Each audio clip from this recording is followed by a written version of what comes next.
Hello and welcome back to another Football Commentaries live stream. We are now at the knockout stages of Euro 2020 and things are starting to heat up in the competition. For this game between Croatia and Spain, we are in Denmark, Copenhagen, to see which of these sides will progress into the last 8 of the competition. In the last 2 European Championships, these two countries have met, with Spain winning 1-0 in 2012 and Croatia winning in 2016 both times. These games have been played in the group stage. They have both met in the Nations League in 2018, where Spain smashed Croatia 6-0 at home, but then later on were beaten by the Croatians 3-2 with a 93rd minute Jedvaj winner for the Croatians. With Croatia never winning a game at a Euros knockout tournament stage, can they overcome the challenge of the Spaniards, led by Luis Enrique? We're going to find out. I'm excited for this. I think this is one of the more balanced round of 16 games we've got. I know Belgium-Portugal was pretty even, but I feel like this one is really tight. Both teams have got individual talent. They've got good cohesion. I mean, Croatia's midfield is unbelievable. You can see it to your left, and then you've got Spain to your right. That front three is pretty dangerous if on form. Sarabi has had a good tournament out of nowhere. He's got 2 goals and 2 assists for Spain. He's got a goal in this tournament and 2 assists. They were both against Slovakia in that 5-0. So, like I said, players are in form, but we're in Copenhagen, obviously where the tragic event of Christian Eriksen happened. But thankfully he's recovering and he's getting a lot better. And it looks to be a bit of a full crowd, if I'm going to be honest. Looks pretty full to me. Let me just make sure the audio's alright. Yeah. We're just going to go through the lineups really quickly. So for Croatia, no Dejan Lovren or Ivan Perisic. Lovren is yellow card suspended. He got 2 yellow cards in the group stage. He only played 2 games as well. He missed the first one against England due to a little bit of an injury. And then no Ivan Perisic. He's out due to testing positive for COVID. So that's why there's little change for Croatia in their last game and this game. Petkovic stays up front. Rebic moves out wide left as well. But if we're going to go through, we've got Livakovic in goals of Dinamo Zagreb. We've got Novosalko at right back, the Atletico Madrid player. He's gone for Juranovic instead. The experienced Vida is at the back alongside Kaletakar. And then at left back we've got Gvardiol. And then the midfield 3 of Kovacic, Brozovic and Modric of Real Madrid, Inter and Chelsea respectively. Then a front 3 that could cause issues. Quite quick wide areas for Croatia of Rebic, like I mentioned. He's also of AC Milan. And they've also got Vlasic of CSKA Moscow on the right. He won Player of the Year for CSKA Moscow back in the 2019-2020 season. He should be a real threat, the 23-year-old. He did score in the 17th minute against Scotland in the last group game for Croatia. And then, like I said, Petkovic as well. 18 Croatia appearances. He scored 6 times as well, but he hadn't scored a goal in his last 9 games for Croatia. Can he make that change? And can he break the duck? And then for Spain, we have got Unai Simon in the goal, playing ahead of David De Gea and Robert Sanchez of Brighton. At right back, they've got for Cesar Azpilicueta, Eric Garcia, and Aymeric Laporte at the back, with Jose Gaya at left back. No Jordi Alba, because if him, Busquets, Pau Torres or Rodri get booked in this game, they miss the quarter-finals. So the only person who's on a booking who could get suspended, who's starting for Spain, is Sergio Busquets, and beside him he's got Pedri of Barcelona, his teammate, and his rival Atletico Madrid's midfielder Koke next to him as well. And then the front 3 of Pablo Sarabia of PSG, Juventus' Alvaro Morata, who has got 1 goal in this tournament, and that was against Poland. He has got 3 Euros goals in 2016, 1 in this year's competition as well. And then to his right, they've got Ferran Torres. He's been picked over, they picked him over Gerard Moreno of Villarreal, who scored 30 goals this season, Gerard Moreno. But he's not starting. He's on the bench, and as you can see, the bench is just at the bottom there. Kalinic,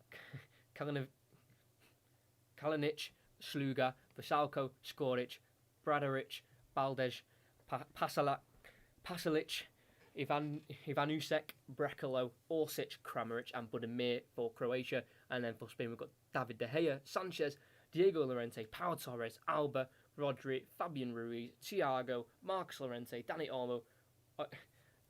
It sounds stupid when you say this name. This is genuinely how you pronounce it. Oyathabal. It's like you've got to put a lisp on. So it's Oyathabal. That's how it sounds stupid, but that's the way you've got to say it. If you've been hearing commentaries on TV, that's how they've got to say it. And then Gerard Moreno and Wolves is Adama Traore, as well as on the bench. So they're the benches, they're the starting 11s. Come on, let's have it. I'm very excited. Come on. I just love Euro games. I mean, that's got a bit wild there. I mean, they just are great. Doing it again. Where's that? Where does that want to go? Does it want to go there? Look at it creeping up. But yeah, I've had a headband on, so the hair's a little bit out of place. But yeah, and then also for Croatia, if Kelta Carter at the back gets booked, Brozovic or Kovacic, they will also miss the next game if they are to get there. Obviously, it depends if they go through today. Will they go through? Let's see. I mean, for Croatia in the Euros, they've never won a game in the knockout stages. They played 3 times, they've lost 3 times, and they want to change that. They definitely want to change that, because you don't want to get stuck in a loophole of the same results and the same outcomes of losing big games. But it will be Spain to kick off in their all-white kit, and Croatia in their dark and black kit. Obviously, both teams playing red and kind of white colours, so they've both gone for change strips for this game. It will be Spain to kick off. I'm presuming they'll be kicking left to right. Croatia right to left, as this game is about to get underway in Copenhagen. Just waiting for the referee to blow his whistle. Kineti Kari is the referee, the Turkish international. Still waiting for his blow of a whistle, and we will be underway for Croatia versus Spain in this round of 16 tie in Euro 2020, played in 2021.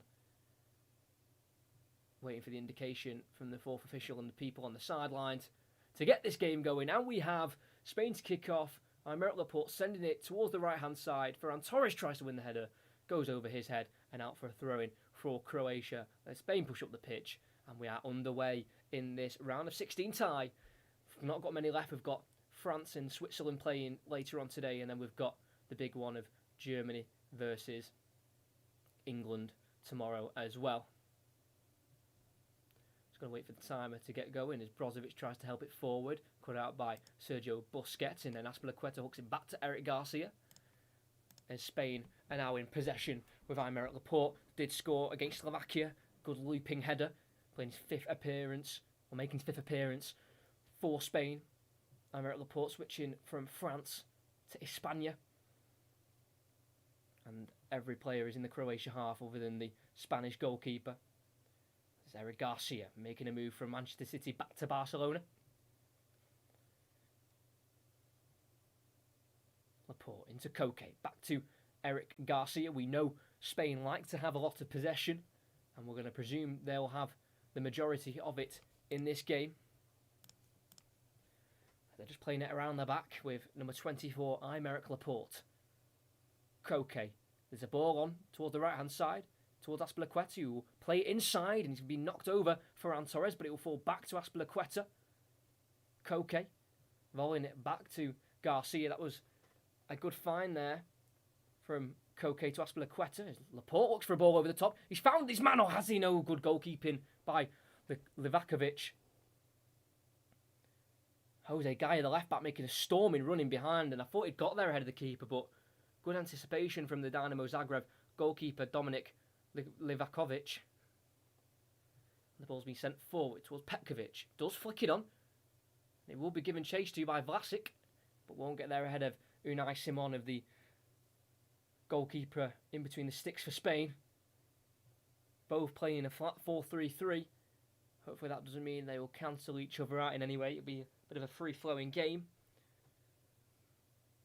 In the rankings, in the world rankings, Spain are currently 6th, 5th in Europe. Croatia are in 14th, 10th in Europe.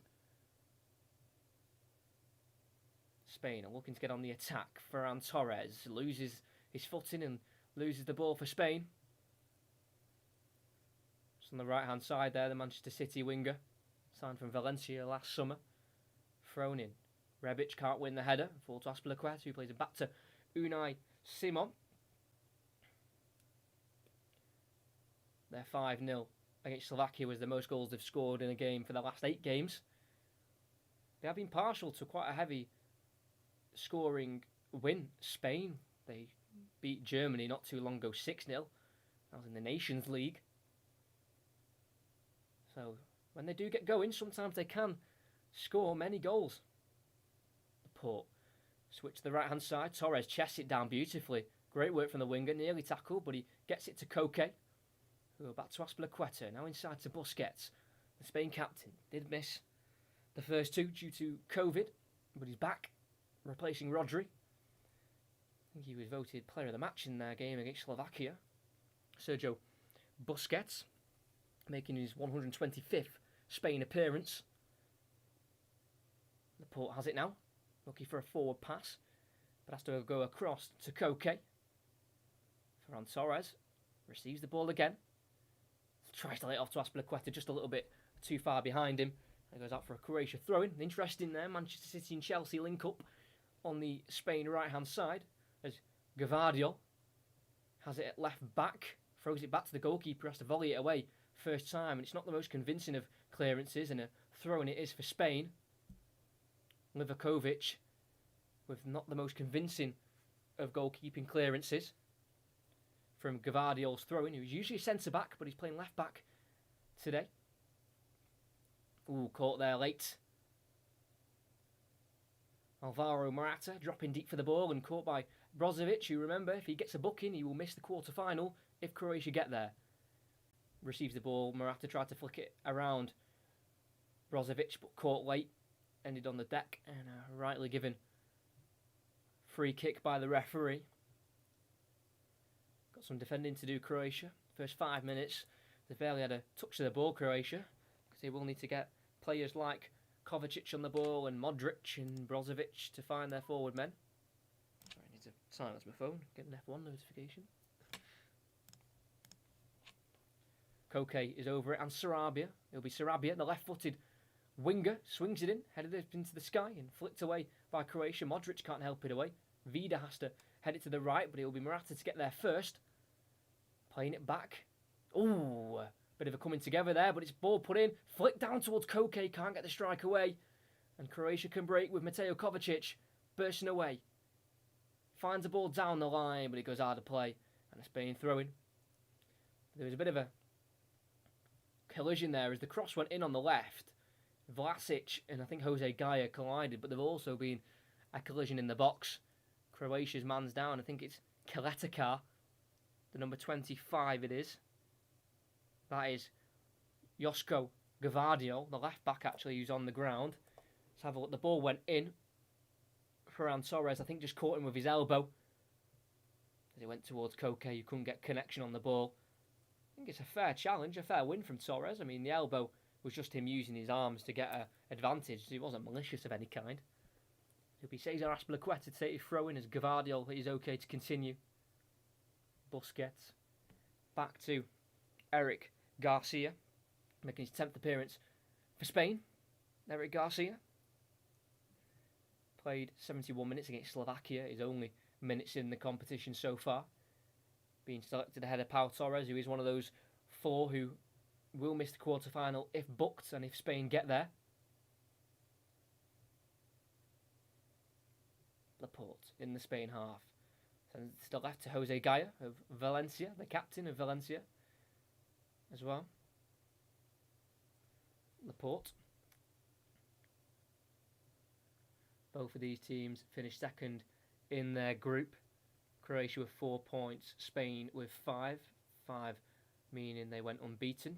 2 draws and a win. This is the ball towards Ferran Torres, headed away by Gavardio. It's now Rebic, poor header, but it's picked up by Brozovic, who plays it back to his goalkeeper, who will thump it away first time. Up towards Petkovic, but it's Laporte to chest it down.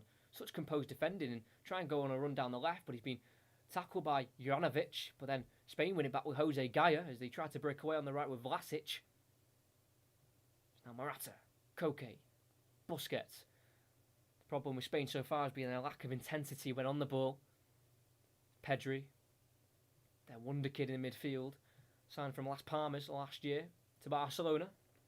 Having a fantastic first season, scoring 4 and assisting 6 times for Barcelona in all competitions last year. Some more experienced header. Busquets is on the ball. Koke, Azpilicueta, into Torres. Nice skill to get past Gavardio. And clipped and brought down by Kovacic, and I think held as well by Brozovic. So kind of a double whammy there for Ferran Torres, who wins the free kick. Yeah, caught by Rebic. Then by Kovacic. So I think it's for the first foul by Rebic. Just clipping the left boot in front of Ferran Torres, which made him start tumbling to the ground. We've got Koke and Sarabia over the free kick again.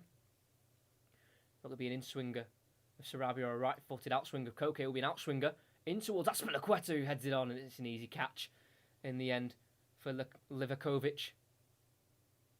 25th appearance for Croatia, the goalkeeper. Well, he's only made 5 clean sheets, but he has played in Croatia's last 10 games consecutively, all 90 minutes. This is obviously now 11 in a row as they've lost the ball, as they tried to play it forward there to Vlasic, and he was saying he was held, but not enough for a free kick, says the referee, and Spain are back in possession. Busquets zipping it wide right to Ferran Torres, just on the halfway line is Koke. Heads back to Azpilicueta, who could keep it in. Cesar Azpilicueta, yet to score for Spain, making his 20th start for his country, and he did play 15 minutes in that 6-0 victory for Spain against Croatia back in 2018. Only appearance he's got against Croatia. Morata lays it into Busquets, lifting it over to Azpilicueta, brings it down in the Copenhagen sunshine. Ferran Torres, poor touch, Gavardio wins it, plays it forward towards Petkovic, caught late there. Who was it? There was a few players going in for him there. I think Eric Garcia is the one who's being penalised. Referee's having a word with him. Let's see it again, because there was a few players who went into Petkovic then.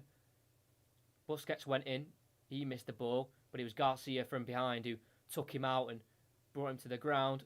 Yeah, caught the striker late, Bruno Petkovic. They've already gotten away with it with Gavardio, right-footed ball in, headed away at the back post by Jose Gaya and helped on by Koke, as far as captain Luka Modric. Looks for Rebic as Azpilicueta got there first, cleared it off Rebic and out for a throw-in for Spain. Well played by Azpilicueta. But they'll be looking for him. Luka Modric to make an impact, scored a beautiful goal against Scotland in the final group game. It's his 13th appearance in the Euros. He played in the Euros in 2008, 2012, 2016 and 2020 now as well. So he's got a lot of experience, the 35-year-old, born in Zadar. Koke, fouled by Vlasic. And they've got a free kick here, just inside their own half, Spain. This is the 9th meeting between the two countries. 4 of them being friendlies, and twice in Euros and twice also in the Nations League. 3 Croatia wins coming in 1994, 2016 and 2018. 1 draw, and it was 0-0 in 2000. And then Spain have won this fixture also 4 times. 1999, 2006, 2012, 2018 as well. I have met twice in the European Championships, like I mentioned before. Spain winning once in 2012 and then Croatia winning in 2016. Eric Garcia back across to Aymeric Laporte.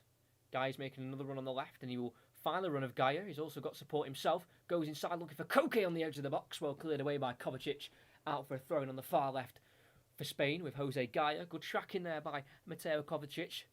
Checking the run of Koke. He's also yet to score for Spain. Made his debut back in 2013 against Ecuador. It's Busquets. Morata's making a run off the ball. Tries to feed it through to him and he finds him on the left. Can he get a shot away? Pulls it back. Shoots at the side netting. It was vicious. It was vicious from Pablo Sarabia. But it rattled the side of the goal. Would have had Livakovic shaking a little bit, like the net. Laid it into him. Nice play from Morata and just a vicious strike, like I said. A lot of venom into the strike, but not enough to get it on target. The goal kick's been taken towards the right-hand side. Can Vlasic bring it down? No, he can't. It's now already into Busquets. Nice ball across to Aspilicueta. A lot of green grass to run into. Pulls it back in the end to Koke. It's now across to Eric Garcia. Pushed so far forward, the Spain team, and they're pushing Croatia very far back. Heavily populated, this right-hand side of the pitch of Croatia fans. They'll be making the most noise. Hi, mate. 2-1 to Spain. Interesting. Busquets caught in possession, and it's seen as a foul. Got to be careful there, because if Croatia can win the ball in a legal matter, they're away in numbers.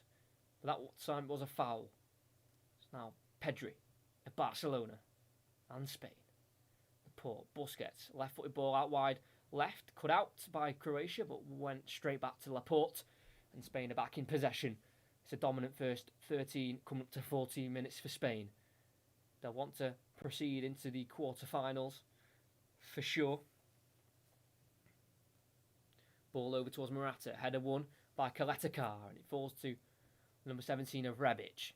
Gavardio forward and cut out nicely by a slide challenge from Sergio Busquets, the captain. And Croatia can just push up the pitch a little bit on their left-hand side with the not naturally left-back player of Gavardio, usually a centre-back, joining RB Leipzig this summer. Throws it into Kovacic. Can't get away from Torres, and he loses the ball. Aspilicueta inside, loses it to Kovacic, and he plays over the top to Rebic. Holds it up against Garcia and plays it through towards Vlasic, and it's just too much on it. Nicely collected by Unai Simon. And Laporte as well, also guarding the ball to back to his goalkeeper. But you definitely feel for Croatia, counter-attacking is the way forward. Spain back in Euro 2016, and we got as far as this point in the competition. They were knocked out by Italy 2-0. They'll want to change that for sure, want to go a bit further in the competition. And will they strike first blood here in this round of 16 game in Euro 2020? Laporte. They try and break through this wall of Croatian players. A little bit of movement off the ball as they've worked it well here through to Pedri. Finds a gap. He's onside. Koke. Oh, what a chance. What a save. I mentioned before he hasn't scored for Spain yet. And he just made a terrific run into the box. Played onside by Gavardio at left back. Wasn't in the same line as the rest of his defenders. Koke through. You can tell he doesn't score many. Panicked, struck it right at the keeper. It deflected off his right boot, off Gavardio and out for a corner. Sarabia will take it. Good chance for Spain. They play it short to the edge of the box to Garcia. Back to Sarabia. Swung in, left-footed, headed out by Gavardio. It's a good save by Livakovic, but Koke should have scored. He's about, 89 yards out if he just put it more into the corner, giving just more of a difficulty for the keeper to save it, but too easy in the end. Sarabia goes short again to Ferran Torres. Tries to go to the edge of the box, but loses out. Poor ball. It's now with Modric. Trying to get a counter-attack going here, but he just has to back-heel it in the end to keep it in play to Brozovic. Now Kovacic in the left-back area for Croatia. They can get it out with a nice ball across by Modric to the right-hand side to Vida, the centre-back, who's usually alongside Dejan Lovren. But Lovren is suspended for this one. Will be back for the quarter-finals if he's allowed to play, because Croatia needs to get through first. Kovacic, Gavardio, pass cut out by Spain.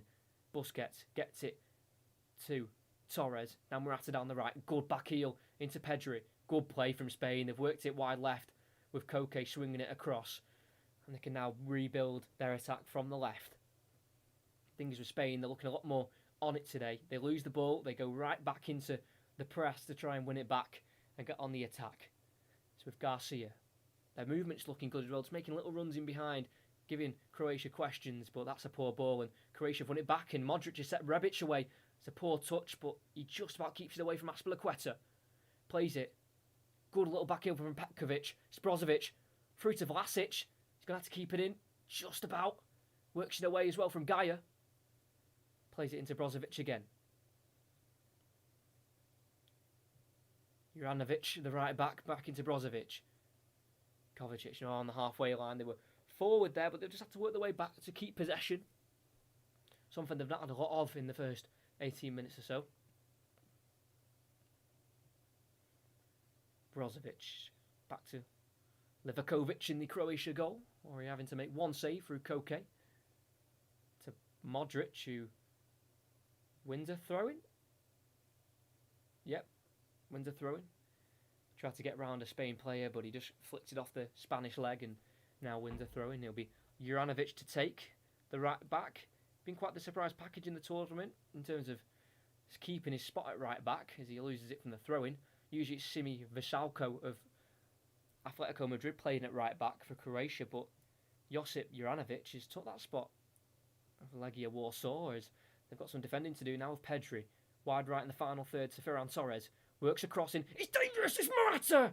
Comes off Vida, the Croatia defender, and into the thankful gloves of Livakovic in the Croatia goal. What a chance for Morata. Crisp ball in, 6 yards out. Poor header, comes off the hand of Vida. They were by his side. It'll be a very harsh handball if it's given. But we play on at the minute. As they were showing replays, the ball's gone out of play and no handball. I think VAR just had a quick look. He was just jumping and his arms were by his side. He couldn't have done much about that, Vida, as he blocked the Morata header. Probably should have done a lot better with that Morata. We know he can be a little bit inconsistent in front of goal. Has scored in these European Championships, though, against Poland. Nice little finish.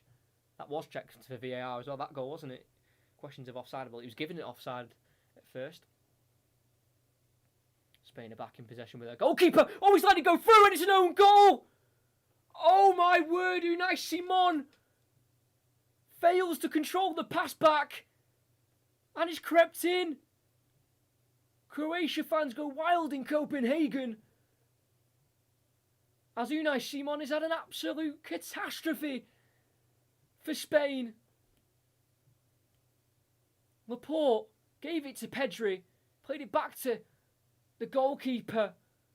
I think it bounces over his foot. Oh, it's devastating for the goalkeeper.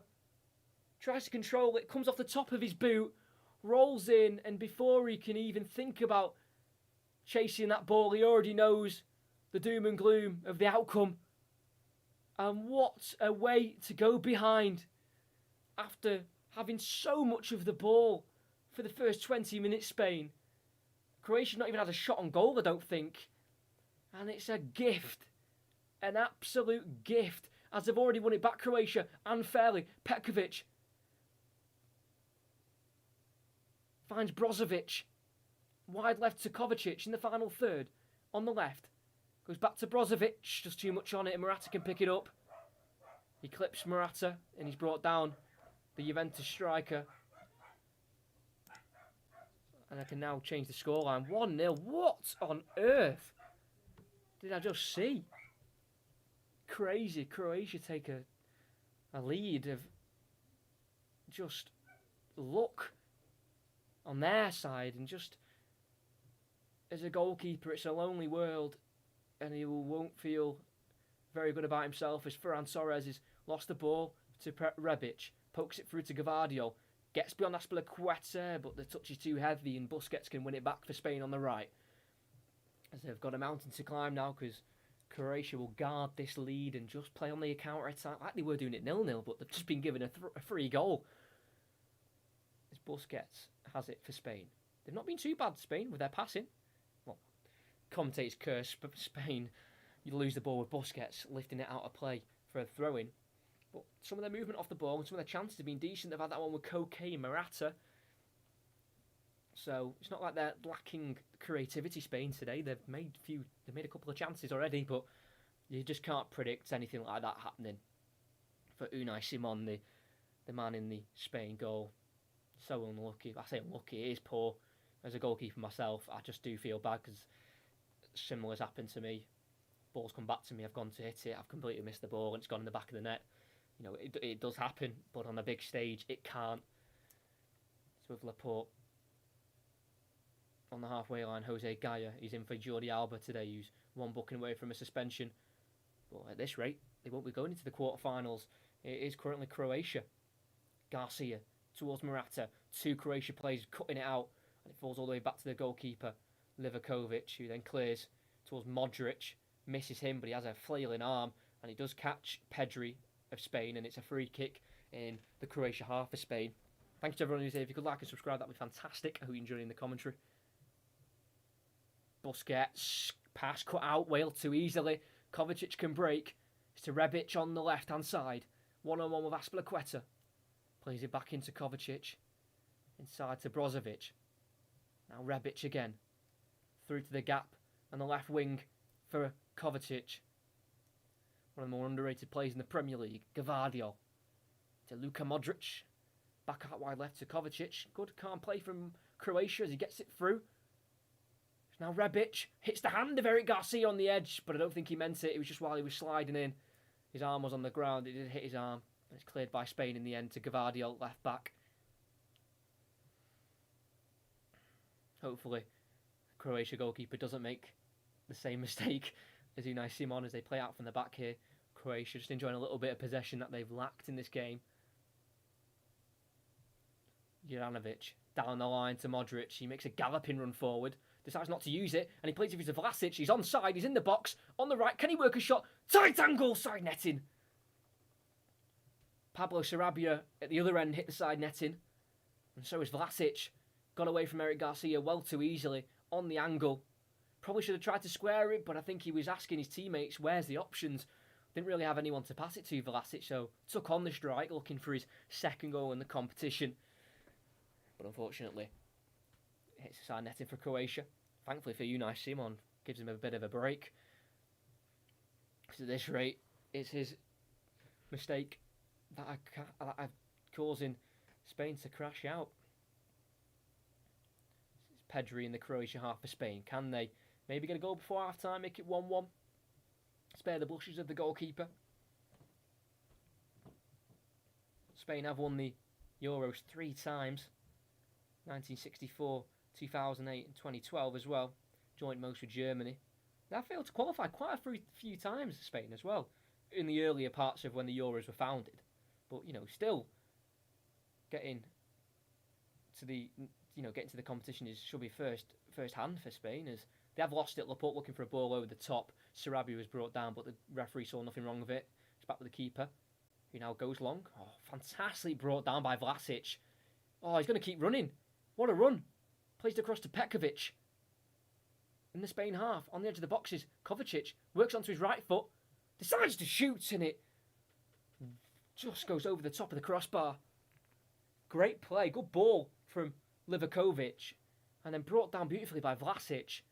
And as they worked it to Kovacic, he had every right to have a shot from the edge. He was always just rising over the bar.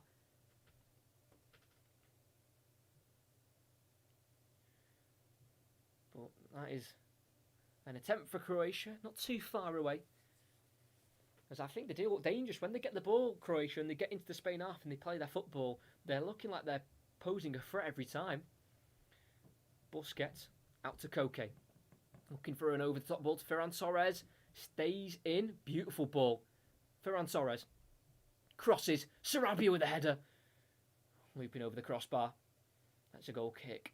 I think there's been a bit of a head-on-head collision there with Sarabia and Juranovic at right back.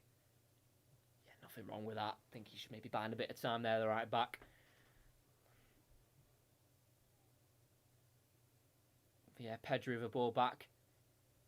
Nothing wrong with the ball. Yes, it was a bit of a wicked bounce, but just bounces on top of his foot and in.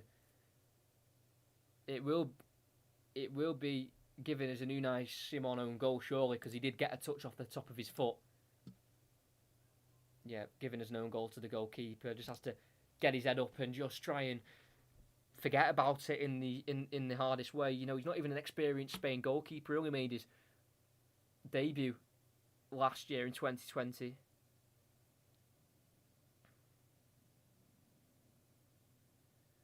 Garcia has it. Oh, poor from Torres. Tries to play it back to a defender, but it's gone to Petkovic. Now Vlasic. Kovacic on the edge again. This is where they look dangerous. Gavardio. Nicely played into a gap to Vlasic. Gone from his right wing position to his left. It's now with Rebic. Tries to go around the outside of Koke. Holds his face as he was just caught by Rebic as he tried to get beyond Koke. And the referee agreed with the contact made. Let's have a look. Just tried to get beyond Koke and just tried to use his arm to get an advantage and just slapped him in the face. Didn't really mean to catch him in the face, Rebic, but he did, and it's given us a free kick. As we're 28 minutes in, Laporte on the ball for Spain is the most bizarre of goals, puts Croatia ahead. Koke clipped again late by Rebic, and the referee with an intense run to Rebic, letting him know he can't do that again. Very demanding referee. You listen to him and him only. Rebic did get a bit of a telling off there, so I think for Rebic, if he makes one more challenge like that, he will pick up a booking. It is Garcia as Spain are back underway, playing their usual controlled possession play. Torres. Can he take on Gvardiol? No, he can't. Good tackle by the left back. Brozovic forward to Petkovic. Finds Gvardiol again. Tries to go inside. Does do so and tries to play it back. Busquets can try and win the ball, but he plays it back to the Croatian defender of Keltakar, who's in for the suspended Dejan Lovren. Now, Livakovic, the goalkeeper, sends it up towards Vlasic, who brings it down and is offside. Free kick for Spain. Interesting as well for Spain, if I am not wrong in saying this, their last 4 times they've gone to extra time, their games have ended 0-0 after 120 minutes, and they've won the penalty shootout 4-2 every time as well. They've won twice, in 2012 and 2008 against Italy and Portugal in quarterfinals and semi-finals, and then in 1996 they were beaten on penalties 4-2 by England in the quarterfinals. So I thought that was quite strange that last 3 times they've gone to extra time in the Euros, all 3 have ended 0-0 and all have ended 4-2 in penalties. Obviously we won't get that now because Croatia did get their goal given to them by Unai Simon. Throwing for Spain on the right, with Torres trying to get beyond Gvardiol. But not to be for Ferran Torres this time, but he's looking a little bit of a spark, a bit of a threat for Spain. Azpilicueta throws it into Busquets. Now Azpilicueta again. It's now with Eric Garcia, only the height of 5'10". Isn't the tallest of centre halves. Then we've got Laporte, who's 6'3". Now to Busquets. Koke on the edge, tries to play through to Morata. Picked off by Keltakar and cleared by the centre-back. Only as far as Eric Garcia, who has a lot of time on the ball on the halfway line. Goes over to Laporte, who's looking very confident and very reassured on the ball. Every time he gets it, it just gives that confidence to the whole Spain squad that when he's on the ball, he'll look for that calm pass or he'll look for an adventurous one. It more than likely work. It really shows, he's stepped into the Spain squad like he's been playing in the Spain squad for years.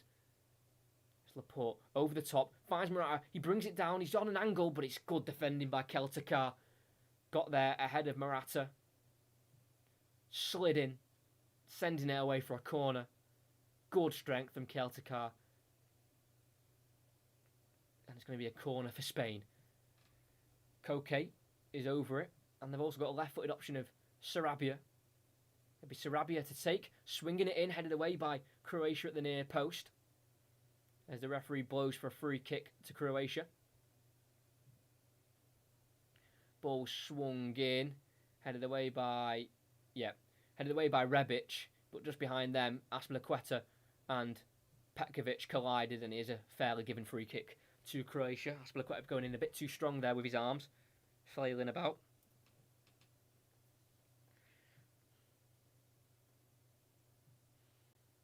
Croatia did make the World Cup final in 2018, beating England in extra time 2-1, then being beaten 4-2 in the final by France. And they come into this Euros looking to at least make the quarters, maybe. The last 8 is Livakovic's ball forward. The goalkeeper has gone beyond Vlasic on the right, and it's back with Spain again. Sergio Busquets to Laporte, over to Eric Garcia for Spain. Spain have won 4 of their 5 games that have gone to extra time in the Euros. That one loss was to England on penalties in 96. So if it does go to extra time, they do have a good record in it. Is Morata can't quite get on the end of the Ferran Torres pass. And it's now back with Livakovic. Sending it to the left back, Gvardiol. Good chest down. Tried to get a left-footed ball down the line. Does deflect off Ferran Torres. And a throw-in it is for Croatia. Gvardiol off to a great start. He's started every game in the Euro so far at left back. He played 70 minutes against Scotland though. Not getting the full 90 minutes as he throws it into Petkovic. Loses out to Eric Garcia, and it's back with Spain again in their own half as they look to try and break through the lines of the Croatia team. Jose Gaya of Spain has the ball at left back, making his first appearance in this year's European Championships. Was on the bench for the other 3 games, but just didn't quite get on the field. As Laporte strides forward, nicely played ball through to Pedri, plays it through the gap to Sarabia, can't quite get there ahead of Vida, and is pushed down. The free kick given for offside instead. I think it was both ways. I think Sarabia was offside when the ball was played, or well offside, and also Vida was pushed to the ground as well, so bit of both I think there. Offside and a foul. Well, Croatia do look dangerous up front when they get the ball to their front men. I said it before, but you know they do have goals in their front line. They definitely have goals. Their front three did score 10 plus goals in all competitions for their club last year. Vlasic scoring 12, Rebic with 11, and Petkovic with 14. So they do have goals. So Jose Gaya has it for Spain. Thrown into Sarabia, back to Gaya. Laporte clears it first time. Not the most convincing of clearances. It will fall to Gvardiol in the Spain half on the left. Lifts it through. Good interception by Eric Garcia. And it falls to Morata. Can he send away Sarabia? Yes, he can. Will he get there ahead of Juranovic? No, he won't. Good defending by the right back. Back to Livakovic, who calmly plays it back to the right back. And Croatia and their fans are bouncing and loving this as he's fouled Juranovic by Morata. And it'll be a free kick for Croatia. Really can't play this from the Croatians. They're not panicking. They're not looking like they're scared of having this lead. They're protecting it well. They haven't had a clean sheet in their last 5 games in all competitions, Croatia. So clean sheets have been hard to come by recently. But, you know, they could break that today. With Modric clearing it down the right-hand side. Brought down by Petkovic. Tackle fairly, though. Well won that back by Koke in the Spain half. Gaya back to Koke right on the halfway line. So this is the stadium for Copenhagen Football Club. Opened in 1992. It's a nice little ground, actually.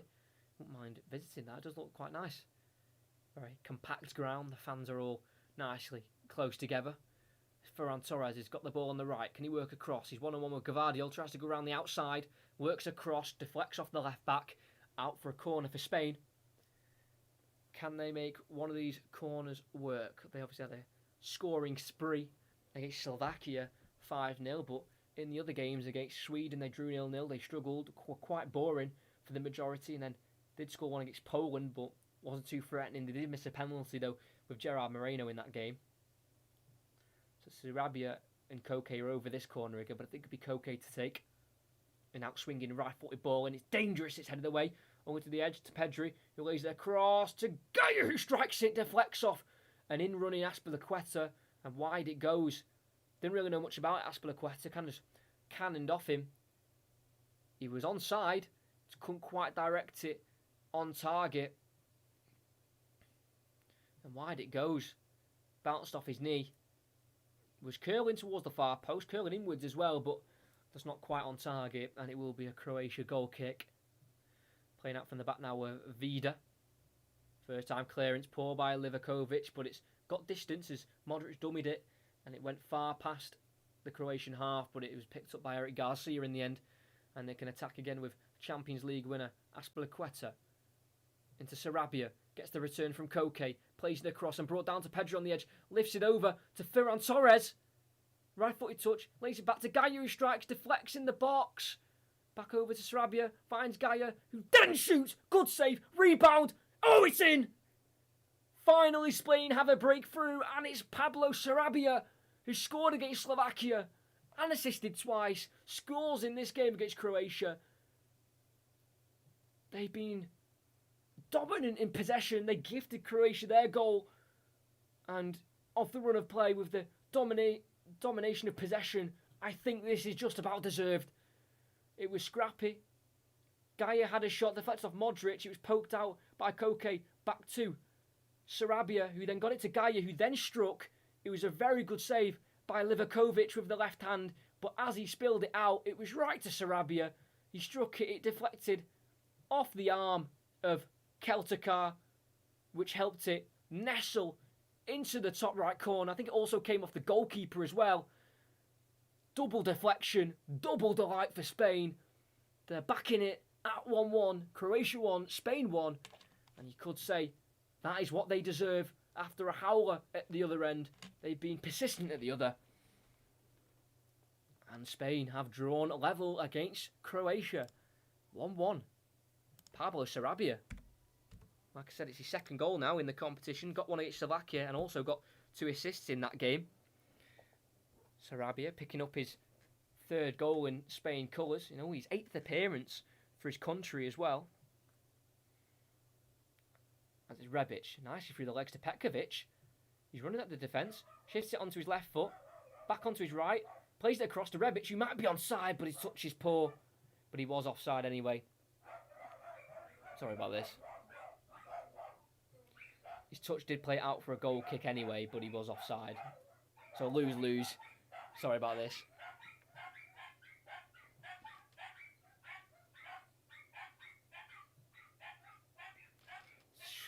Shun? Wow. Sorry about this. They are quite loud. Just give me a second.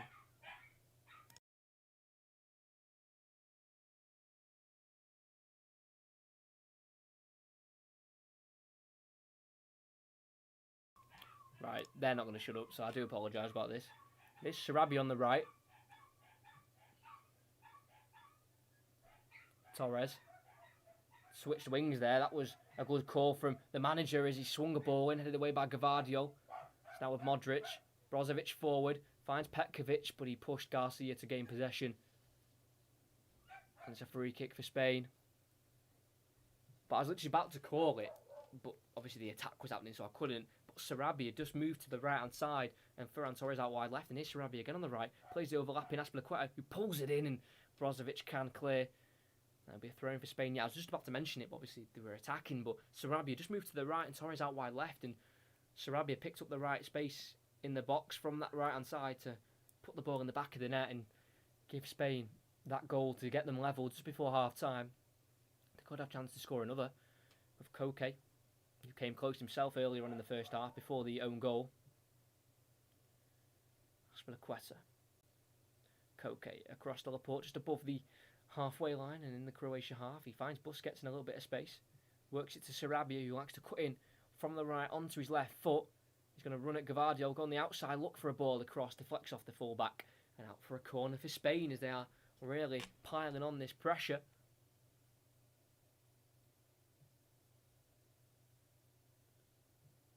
Sarabia being Spain's superstar at the minute. Petkovic for Croatia. He's going to try and defend this, the striker. He needs to get a few chances for Petkovic at the other end, but here's Koke, swings it in, headed away, I think, by Petkovic, was it? He might have been.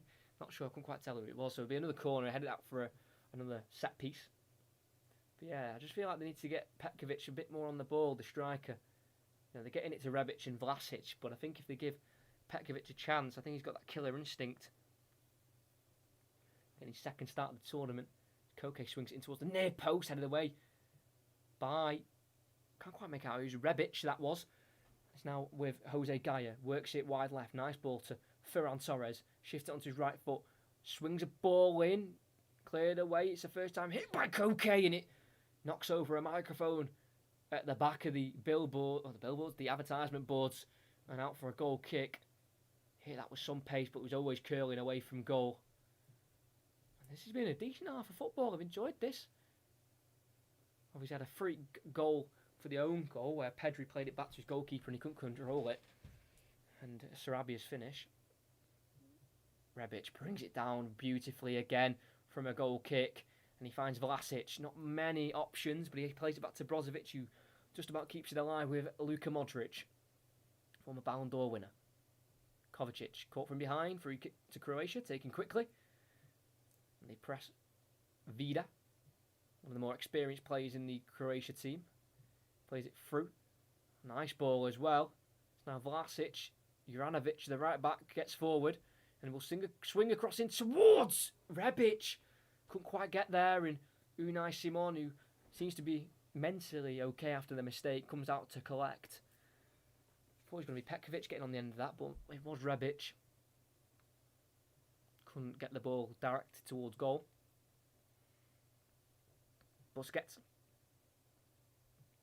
On the halfway line, we've got 90 seconds plus added on time for this half. Quite entertaining half where Spain have obviously been dominant in possession and we wouldn't expect anything else. It's Laporte to Jose Gaya.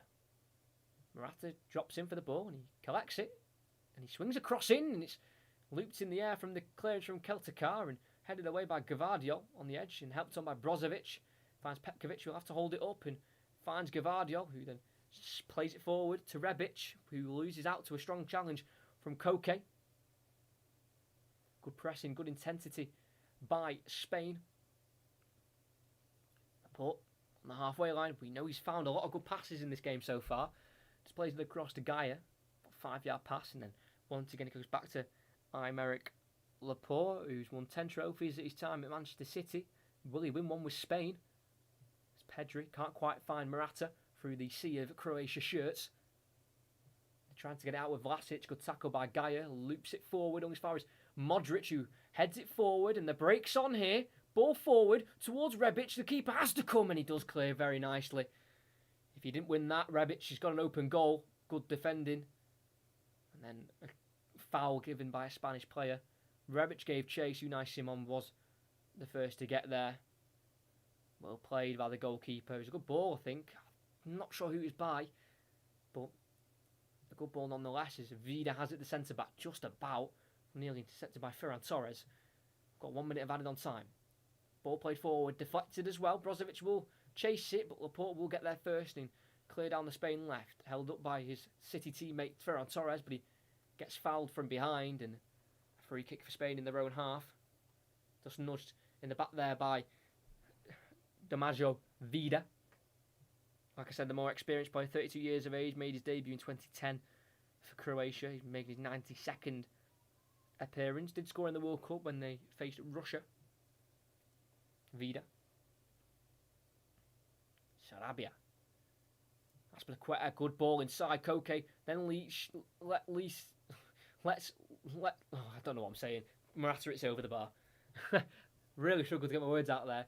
They let through Sarabia with his run after doing that little triangle move. And then fed it through to Morata from the edge, who struck, and it was well over the bar. But yeah, that was a bit of a hectic goal, the Spain goal. The shot from Gaia was deflected, and it was a great save from Livakovic, and then it came out in the end to Sarabia, who then hit it, deflected off Keltakar, then off the goalkeeper into the net. And that is going to be half-time. Spain won. Well, Croatia won. Spain won.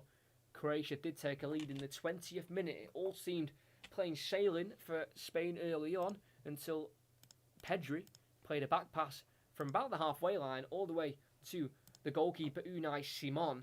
And as he took a touch, it came off the top of his boot and through towards goal, and it quite unfortunately for the goalkeeper rolled right into the back of the net to give Croatia a lead after having not even really an attack, Croatia, but then Spain didn't let it affect them. They kept going, they kept pressing, they kept possession and making little runs and chances, and in the 38th minute, as Sarabia moved from the left-hand side to the right-hand side, a ball fell to him after a Jose Gaya shot was saved by Livakovic, and then unmarked, he struck, took 2 deflections before reaching the back of the net, and it gave Spain an equaliser, and a deserved equaliser if I say so myself, and it means at half-time it is Croatia 1, Spain 1 in this round of 16 tie. Really enjoyed this game so far. I think it's been quite entertaining if I say so myself. Obviously, when you commentate on this game, on these games, and you've got to literally watch every little movement, every little kick of the ball, it does seem a bit more entertaining. If you're just a casual watcher, it might not be as entertaining as I find it. But if you're interested, my TikTok name, where I'm starting to post a little bit is on there. Football commentaries YT. My Instagram is football_commentaries. That's where I just update the page on what commentaries are coming up next. Second channel, which I don't really use anymore, but if anything happens, it's there. That's in the description. My F1. Wow, I'm getting into F1. That's what I said. My FM21 Rangers save. I only did one season because the views started to drop a little bit, but that one season was a mad season. So if you want to binge watch an FM save, watch that one. And then my Mental Health Matters, No Room for Racism, and Black Lives Matter websites are linked as well if you want to educate yourself as well. But it is half time. It's 1-1. Will we get an extra time? I hope so. I do like an extra time. I'm not going to lie. I do like an extra time. I just think it's, exciting. Obviously not if you're the supporter of the country, but you know what I mean. We've got 2 settled quarterfinals. We've got Belgium versus Italy on Friday, and we've got the Czech Republic versus Denmark on Saturday.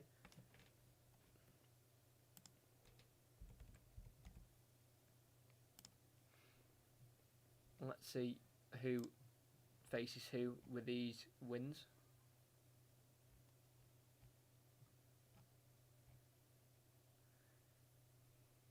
But we are averaging 2.5 goals a game in these Euros. I think it's quite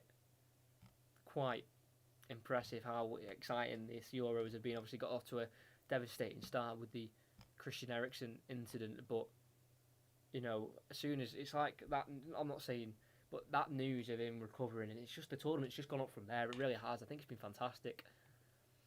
Let's hope it stays the same.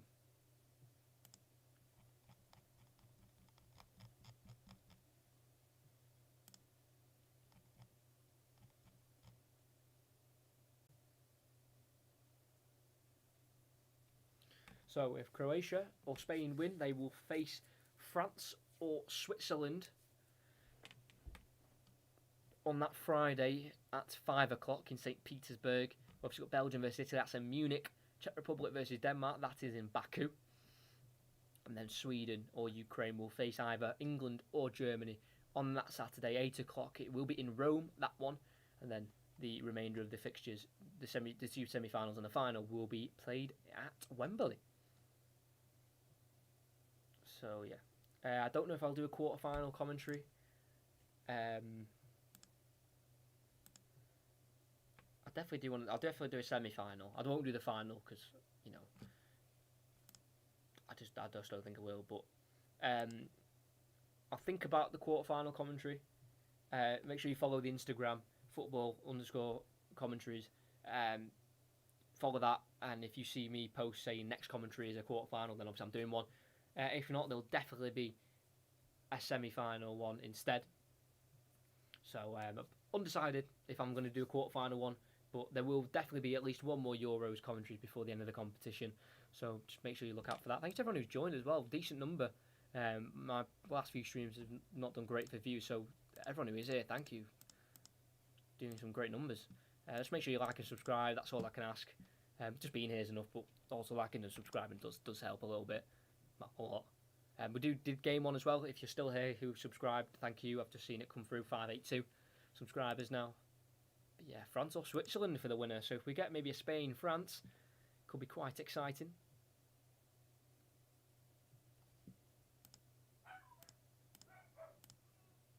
Yeah, very, very exciting. Just love knockout football. It's like the Champions League. My favourite time of year is Champions League at round of 16 and quarterfinals, and even Europa League. I think the Europa League is such an underrated competition. It's so many good games happen in the Europa League. It really does. I know it's looked down upon because it's the Europa League and it's not the Champions League, but it's a good competition. My Rangers commentaries did really well last season now. But this is the 99th commentary, by the way, I've done 98 on this channel. I did one on my second channel when I got banned on this one for no reason. Always great. So yeah, my next, if I do a quarterfinal or a semi-final, it'll be my 100th one. Mental. But yeah. Shut up. My dog is barking all the time. But yeah, let's just have a talk. If you want to get involved in the chat, you can. About these quarterfinals. Can I just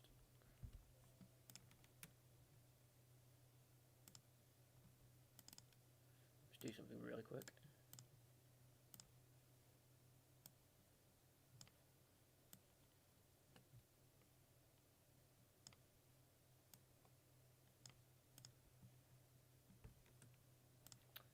Just give me two. I'm just gonna get the quarterfinals up for you.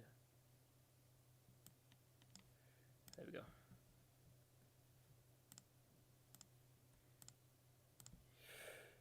So just give me a sec. We'll just go to this. Give me 2 seconds. There I am. Hello. We'll hide that. Put me up here. Can you also see me on this? Okay. And then I will get up the quarterfinal so we can see it visually. You know what I mean.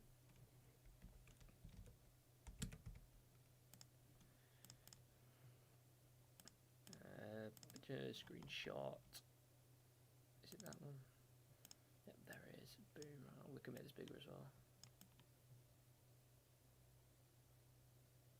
Right, there it is.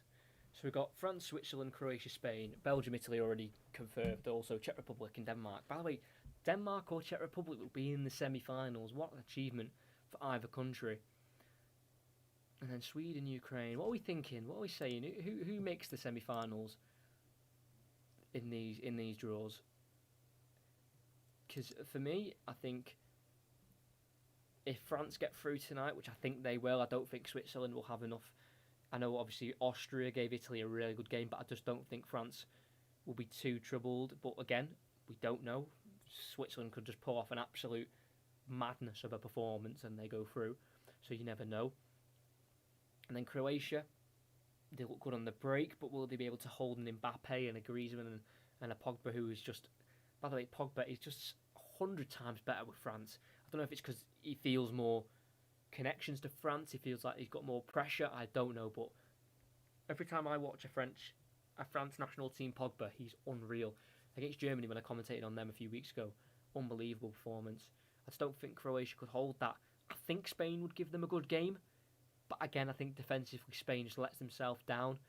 I think Laporte would be fantastic against France, but Eric Garcia doesn't convince me. Pau Torres is good, but he's just a bit slow, and I think, like again, an Mbappe running at him could cause him some problems, and they're probably too slow in midfield with their passing. That's one thing. If Spain play France, they would have to speed up that passing. They've been a bit better at it today. They definitely have. They've been a bit better with passing quicker and going through the lines. But against France, if they want to unlock and get past Kante and Rabiot and Pogba, they need to be passing it there, movement everywhere, not taking the time where Croatia will just sit back a little bit and give them time and counter-attack in that way. I think France would just be on them straight away looking for an early goal. So I think at that top line, I think France will go through no matter who they play. And obviously they've got to get through tonight, but I think they will. Belgium, Italy, I think Italy didn't convince me on Saturday night against Austria. I'm not saying that they won't win, but I just don't think they will. They could definitely beat Belgium because, again, they weren't too great yesterday. It was quite a tense game, though, against Portugal, so not going to hold that against them. Czech Republic, Denmark, I think that is a complete 50-50 because the Czech have turned up massively this tournament, and Denmark having their last two games when it's mattered most, they've really put in some good performances against Russia and Wales, and Czech have been solid against the Netherlands, so I think that'll be really even. I'm going to say Denmark, but if Croatia go through, if Czech go through, it will not surprise me. And then Sweden, Ukraine, Ukraine go through, whoever goes through, they'll get beaten by whoever goes through on this side. England, Germany, obviously 3 Lions there. This is actually the Lioness shirt. This is the England women's shirt. You can't quite see it. I've got Steph Houghton on the back, the captain. This is why it's a bit different. But again, against Germany, I don't want to predict it. I will not predict it. Whatever happens. I'm not predicting it. So whoever goes through against England, Germany will beat Sweden or Ukraine, I believe. And then, that'll be the semi-finals, wouldn't it? And then I think England or Germany would beat Czech or Denmark. I think England especially because they would be at Wembley, and then I think Belgium would not beat. I think France would go through. So I think it'll be a France-England final. But it's all down to that game if England can beat Germany. If not, my predictions thrown right out the window. Yeah, completely. So yeah, that's my predictions. They're the quarterfinals. Ties. Obviously, we'll have to finish the round 16 first. But yeah, they're my predictions. That's what I think's going to happen. Let me know if you've got an opinion in the comments or in the chat if you want to. As the second half of this game is about to get underway very soon. So let's get ready for that. For that game tomorrow, England-Germany. Scared. I am scared. Just that's what I do well.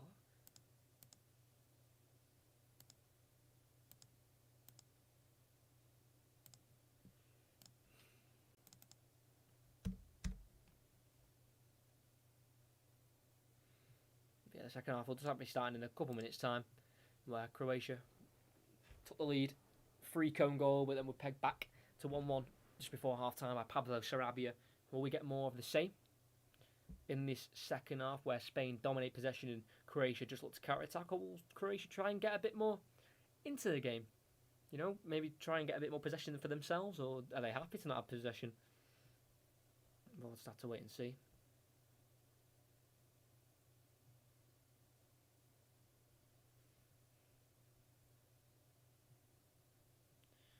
Yeah, massive mistake being said on social media.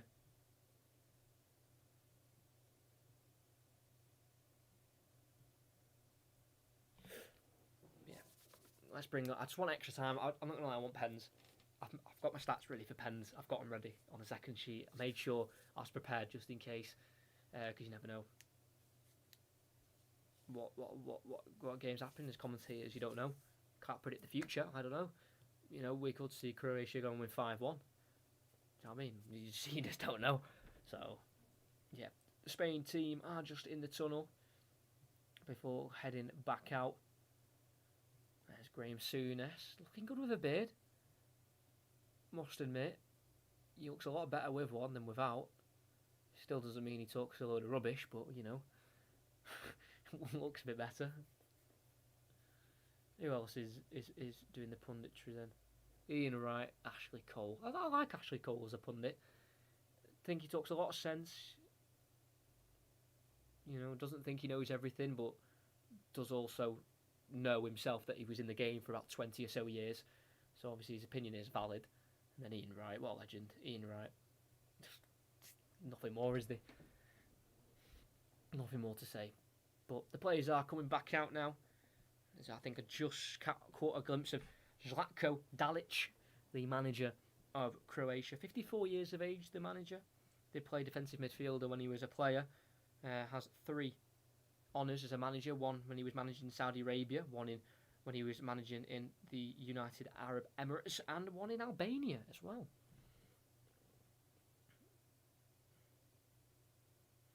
Yeah.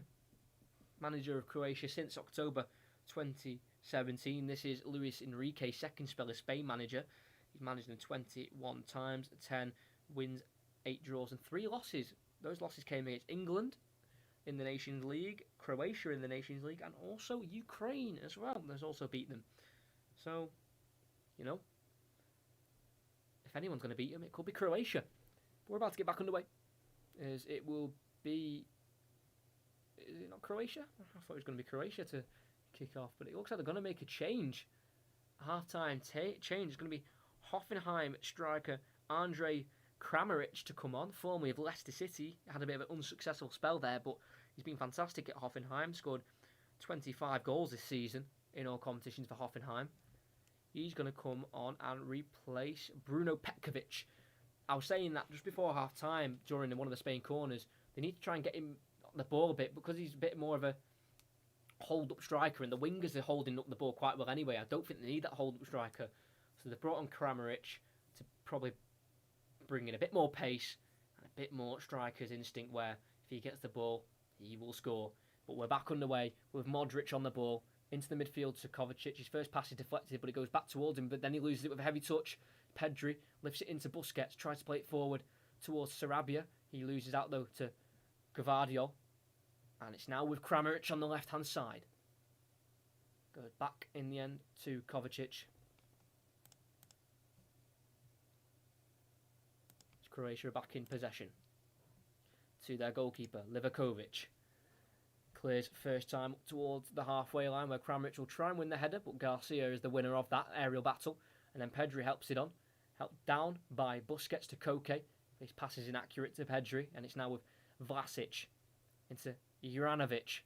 Tries to play it down the line. It does deflect, and he'll be able to pick up the pieces and plays it back to Simon, who does have a successful touch this time and just about gets the ball out of his feet, and he does distribute nicely to Azpilicueta, who can run down the Spain right-hand side and play it over the top. Can he find the ball towards Pablo Sarabia? Can't quite find him, but he does applaud the attempted ball. Sarabia likes the idea of the pass, and it was good movement as well from Sarabia. Couldn't quite be found, though, by the Chelsea captain. And the number 2 for Chelsea and Spain. Well, 28 for Chelsea, I think. It's number 2 for Spain. Vida in towards Vlasic.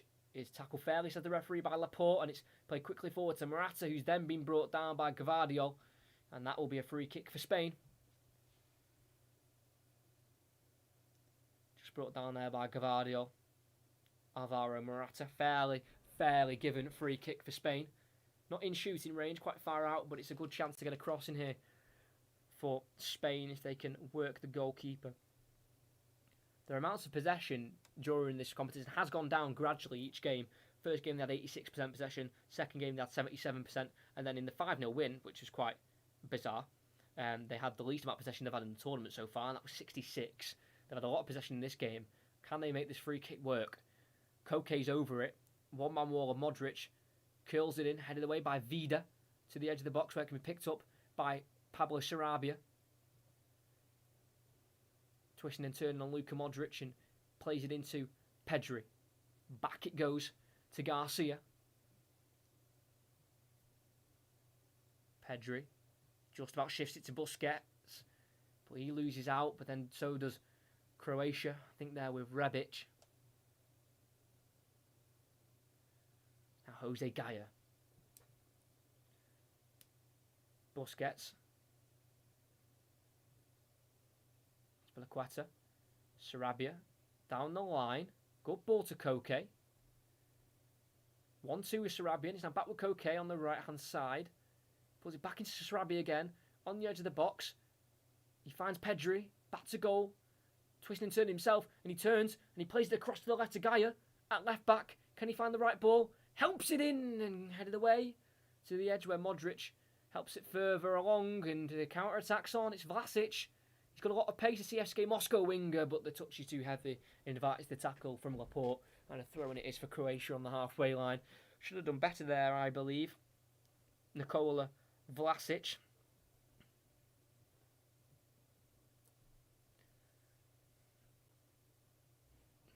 But they do have possession in their own half here, with Brozovic of Inter Milan.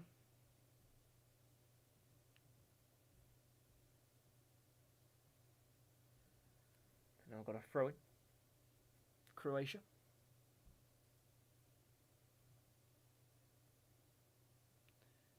The last time they got to the last 8, Croatia, in the Euros was in 2008 against Turkey, where they lost on penalties. Modric missed a penalty that game.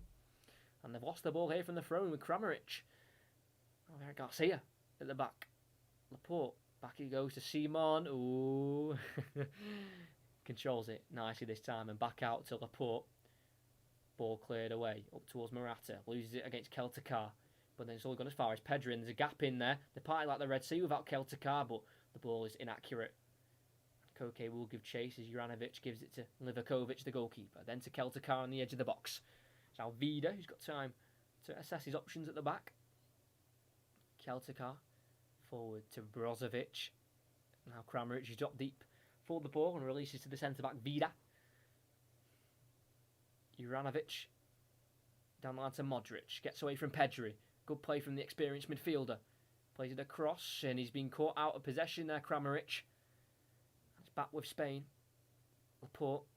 So cool at the back. It's actually amazing just how calm and collected he is. It's with Garcia now. making that move to Barcelona. Like I mentioned before, was at Barcelona in his early days, from 2008 to 2017, before joining Man City for around 4 years. Making 35 first-team appearances for Manchester City. He didn't score, but did get a fair few appearances as Sarabia is being held back by Gavardiol, and it will be a free kick for Spain on the right-hand side, just inside the Croatia half, so they could lift this into the box with a bit of a big kick upwards, but I don't think they will. I think they'll just play it short.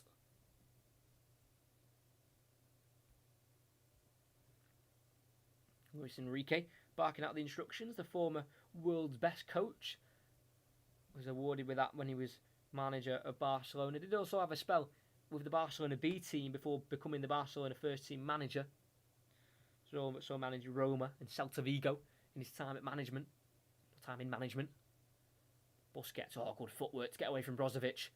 Morata, back to goal, relays it back into Busquets, then out wide left to Ferran Torres. Swings a ball in towards the back post. Sarabia tries to find it inside to Morata, right into the hands of Livakovic, the goalkeeper, and Croatia survive another attack. And they look to break away with Kovacic.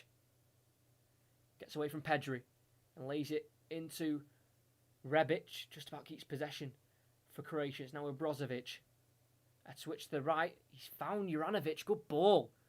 The right back will storm forward. He's on the edge of the box. Plays it through. Too heavy of a pass. Vlasic can't get on the end of it. Into the hands of the keeper it goes. Unlucky though from the young right back, Juranovic. Say young, he's 25. Got 4 career goals, and every time he scored, he's won. Juranovic, the right back, yet scored for his country in now his 10th appearance. He hasn't scored, but in club football, he's got 4 goals and 4 wins. So if he is to somehow score, very unlikely score, but if he is to score, could be a good omen for Croatia. Oh, they've lost it here, Spain, on their right-hand side with Azpilicueta. Rebic, through to Karamarich, and again, just too much on it. They're close, and they're getting closer, Croatia, with that final third pass. Laporte in the Spain half. Working himself away from Modric, laying it off to Gaia. Back to the goalkeeper on the edge of the 18-yard box. Garcia. Pass inside to Morata, who's dropped deep for the ball and bundled to the ground again by Keltakar. And a free kick it is. Just having another conversation with the centre-back.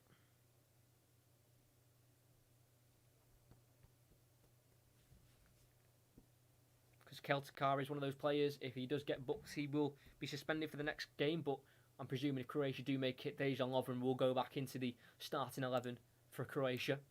There's a good partnership with the other centre-back of Vida, who's currently at Besiktas. Quite a goal-scoring centre-back, Vida. Got 15 goals for Besiktas in his 3 years he's had there. 133 appearances, not bad, I think. Spain are on it after the free kick won by Morata, and here he is again. Good tackle from Keltakar, wins the ball, but it falls straight to Koke. Switches on to Torres, and the ball has been... Play's been stopped. It was a good chance for Torres, but the ball was flat. Somehow the ref had inside knowledge that the ball was flat. I think if it was, I don't know how he's seen that. He might have been told, but Torres could have been away there on the left, but plays had to be stopped because the ball was flat. How unfortunate for Spain. Torres and Sarabia, since switching wings, they've been a forever present threat for Spain. Whoever's idea it was to switch wings, whichever part of the coaching staff, if it was Luis Enrique or maybe a coach in the backroom staff, it's a great call because it's changed the game up. The goal came from it, really. It will be drop ball as we're back underway with Torres playing it back to Aymeric Laporte for Spain. Pedri just about gets there from the pass from Busquets. Here's Torres again. Pedri, clip ball across to Sarabia, volleys it in and it's cut out by Keltakar. And a throw in it is for Spain. Another round of applause from Sarabia, liking the idea and the intent from Spain. Eric Garcia has it. Spain have only hosted the Euros once, and it was in 1964 when they won it. They beat the Soviet Union 2-1 in the final in Madrid. Not hosting any of the games this year. They hosted the games in Sevilla, didn't they? Spain, where they played all their group games at home. Struggled as well, which I found surprising. They played all their games at home, but they struggled a lot, other than obviously the last game against Slovakia. But against Poland and Sweden, they were very poor. Spain. So technically, they're one of 8 hosts, aren't they? So they're technically not hosting it, but they are playing some of their games.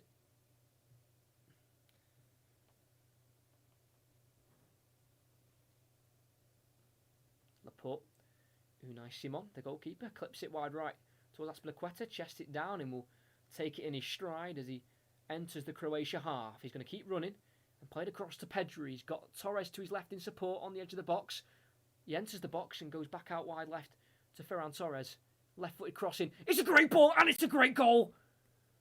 The most unlikely of goal scorers, Cesar Azpilicueta, scores his first goal for his country. It's a header from point-blank range. The Manchester City man to the Chelsea man link for the goal. And after being behind due to a bizarre own goal, they've turned the game around and they're in the lead through Cesar Azpilicueta. Great work from Pedri, finding Torres. You thought he may have cut onto his right foot, but he stuck it in the box with his left. And from about 5 yards out, Azpilicueta beats Gvardiol in the air, past Livakovic. No chance for the goalkeeper. Gvardiol should have done better defending, but Azpilicueta committed, and commit he did, to score for Spain. His first goal for his country. Doesn't score many, but when he does, they usually mean a lot to him, and especially for his country. Croatia 1, Spain 2, and I think this is more than what they deserve. They've been fantastic today, Spain. A lot better than what they were in the group stages, that's for sure. Azpilicueta with the goal. Croatia 1, Spain 2. And Croatia now need to attack more, look more dangerous if they can. There's Kovacic from Kickoff. Gets beyond 2 or 3 and then brought down by Spain. I think it was brought down by Busquets. Yes, he was. Free kick just towards the halfway line for Croatia.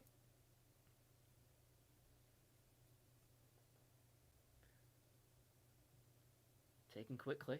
Ball to the right-hand side towards Juranovic. Too much on it. Goal kick. Good idea. He was away there on the right. Caught the Spain defence napping there a little bit, but no bother in the end as couldn't quite get on the end of the ball there. Juranovic.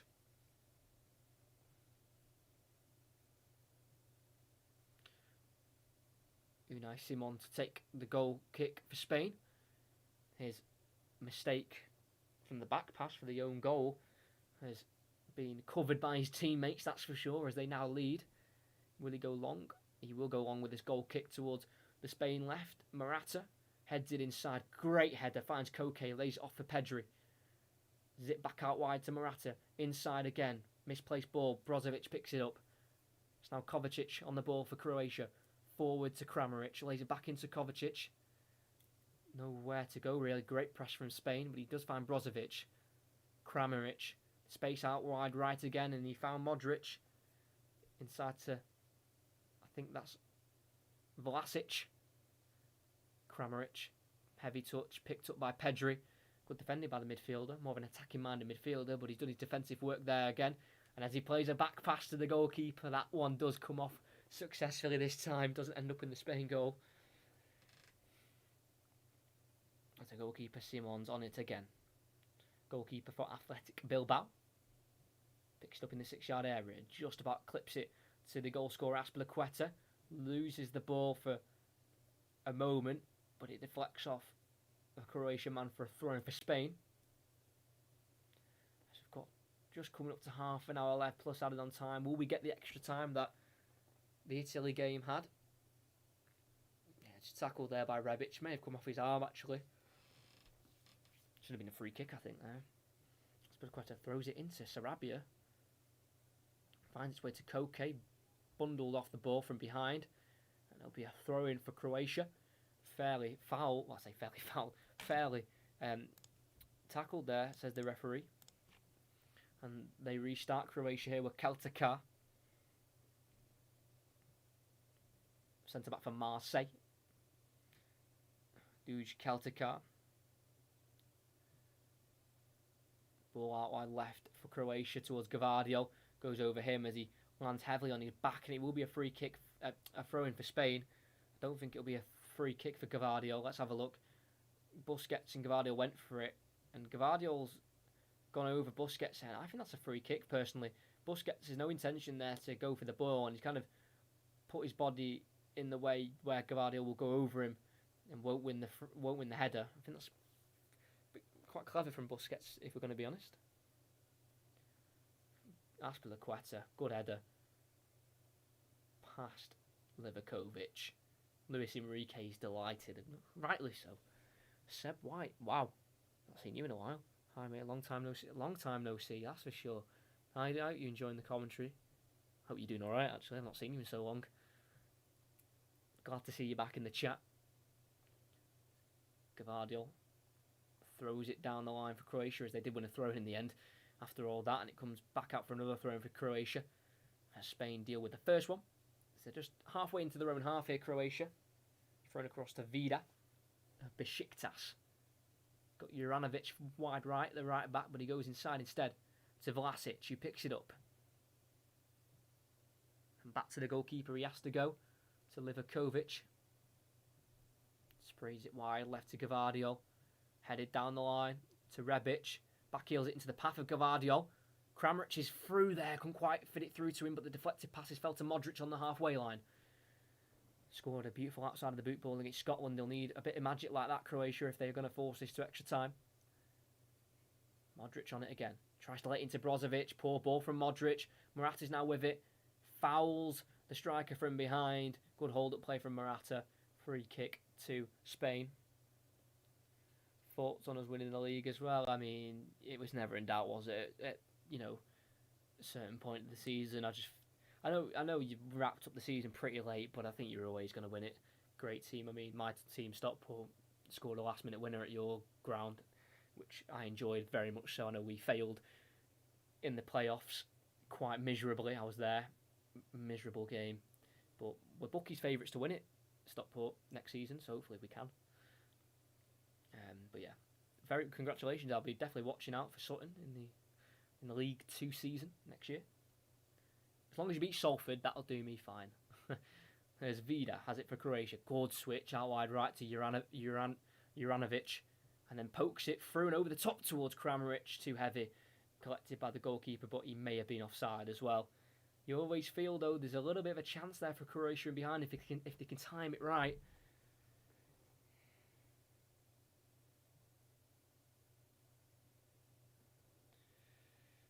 Laporte brings it forward into Morata, back to goal again. Will he win another free kick? No, he will find Koke with a pass to Garcia. Across to Laporte. Spain. Can they get a third? Bit of a cushion. Good ball into Pedri, into the Croatia half we go. 1-2 with Busquets. Pedri again. Koke to Sarabia. He's got Azpilicueta on the overlap, but he'll cut in onto his left foot and put a cross in towards Morata. Good by Vida to head away. It's now Gavardio. Good ball into Rebic. Takes it on the turn. Nice roulette. And plays it over the top. But Kramaric isn't there. Should have really used the width and played it out wide right. But not in the end. We've got Salford's second game. So I think we'll beat them. Please do. Obviously, I'm going to have to suffer another National League season. But I do like National League. It's not the worst. Some good football. Hopefully make some good signings. I've just got a notification that we've had a bit of a kit launch teaser on the YouTube. I need to watch that after this stream.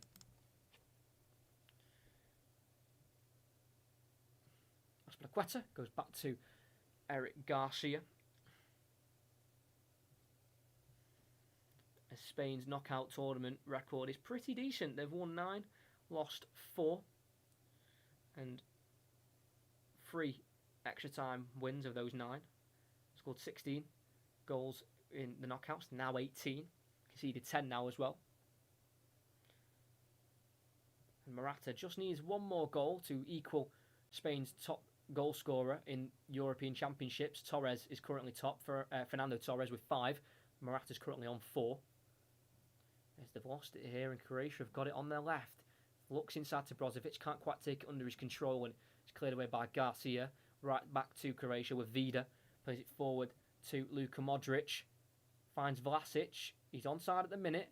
Now Brozovic pokes it wide left and taken quickly. What is he doing? Rebic takes it quickly. Easy save for Simon in the end. And another chance wasted for Croatia. Took it too quickly. Hit it with his right. Came off his left, I think. Saved in the end. Easy save for the goalkeeper to make. As he's got it now on in the 6-yard box. He's been pressed. He plays it to Laporte. Right-footed switch, and it's a little bit of a slicer. Does fall to Azpilicueta, who heads it into Garcia. Then heads it back to Azpilicueta. He then volleys it away with his left foot.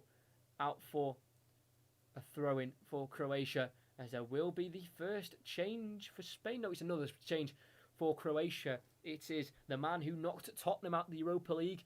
Orsic plays for Dynamo Zagreb. Mislav Orsic. 10th appearance for Croatia, yet to score. He will replace Rebic, who's had a poor game today, especially second half. First half he looked really dangerous, but the second half he's just been a little too poor in possession. The throw-in's been taken towards the byline. Laid back into the taker. Gvardiol. Back into Kovacic. Zipped into Modric in the box. Lays it in to Kovacic. Gvardiol shoots! What a save! 6 yards out. The more unlikely of goal scorers in Gvardiol did end up striking the ball. It was well worked to him. Struck it. Good save with the right arm by Unai Simon. It nearly went under him. Unbelievable save. As Garcia has it. Nearly loses possession. Plays it forward to Morata. Oh, poor touch. Croatia have it back. With Vida. What a chance for Gvardiol. Modric now has it. Juranovic can't be found by Modric. Cut out by Spain, and they do not have a throw-in. Oh, they do have a throw-in. Vlasic intercepted Pedri and tried to keep it in, but couldn't quite do so. But Vlasic was the man who played it into Gvardiol. Took a touch with his weaker right foot. Had a shot. And it's an unbelievable save. From a goalkeeper's point of view, they're never easy to make when they bounce a little bit. You've got to make that save, and he did do so, recovering nicely from the mistake he made in the first half. Jose Gaya. Header won by Morata, back to Guy, who volleys it forward with the right boot. Straight back to the goalkeeper of Croatia with Livakovic. He's played all of his career in Croatia. Played for 3 separate clubs, but never left his homeland of Croatia. Never played Spain. Livakovic as a ball played forward over the top to Kramaric. He's been found. I think he's offside. The flag will stay down for now as it's a save by Unai Simon. And then the flag goes up. I think that was a pretty clear offside, I think. Let's have a look on the replay. Ball over the top, yeah, just offside. Spain play a very high line, and Kramaric nearly got in behind, but with 21 and a half minutes to go, pulse added on time. Will Spain increase their lead, or will Croatia get it back to level terms? Good save. It was a good save. I think it was. Both keepers have made half-decent saves in this game, Livakovic and Unai Simon. It's now with Laporte in the 18-yard box for Spain. Across it goes to Jose Gaya. Inside to Busquets. Just about gets it away from Brozovic. Treading on thin ice there. Busquets, he needs to release it if he can. He does do so. Into Pedri. What a career he's having so far. He's 18 and he's a regular in the Spain national team and for Barcelona. And he's broken away here. He's got options. Oh, just goes back instead to Busquets. He had options out wide, but couldn't really find one of them. So with Koke, does find Sarabia. It looks like he's implemented his space now into the Spain squad for the upcoming games, if that's in the Euros or not. Laporte. Morata back to goal, so plays it back into Laporte. Across to Busquets, again pushing high up the pitch here, Spain. Azpilicueta. Busquets finds Sarabia. Back to Azpilicueta, inside to Morata. Tries to lay it back into Azpilicueta. Loses out, but then wins it back. Good bullying there from Morata to win the ball back. And then they have lost it through Koke, but he was fouled by Brozovic. Free kick for Spain. Yeah, just clipping at the heels and just kicked him down there, Brozovic. female Spain fan is not happy with that one. So we're going to get a double change for Spain. The main man, I just said, he's implemented his space into a first-team squad for Sarabia, but he will be replaced. He has worked his socks off today. Did score the first Spain goal before half-time. He will be replaced by RB Leipzig's Dani Olmo, making his third appearance in the European Championships, yet to score or assist.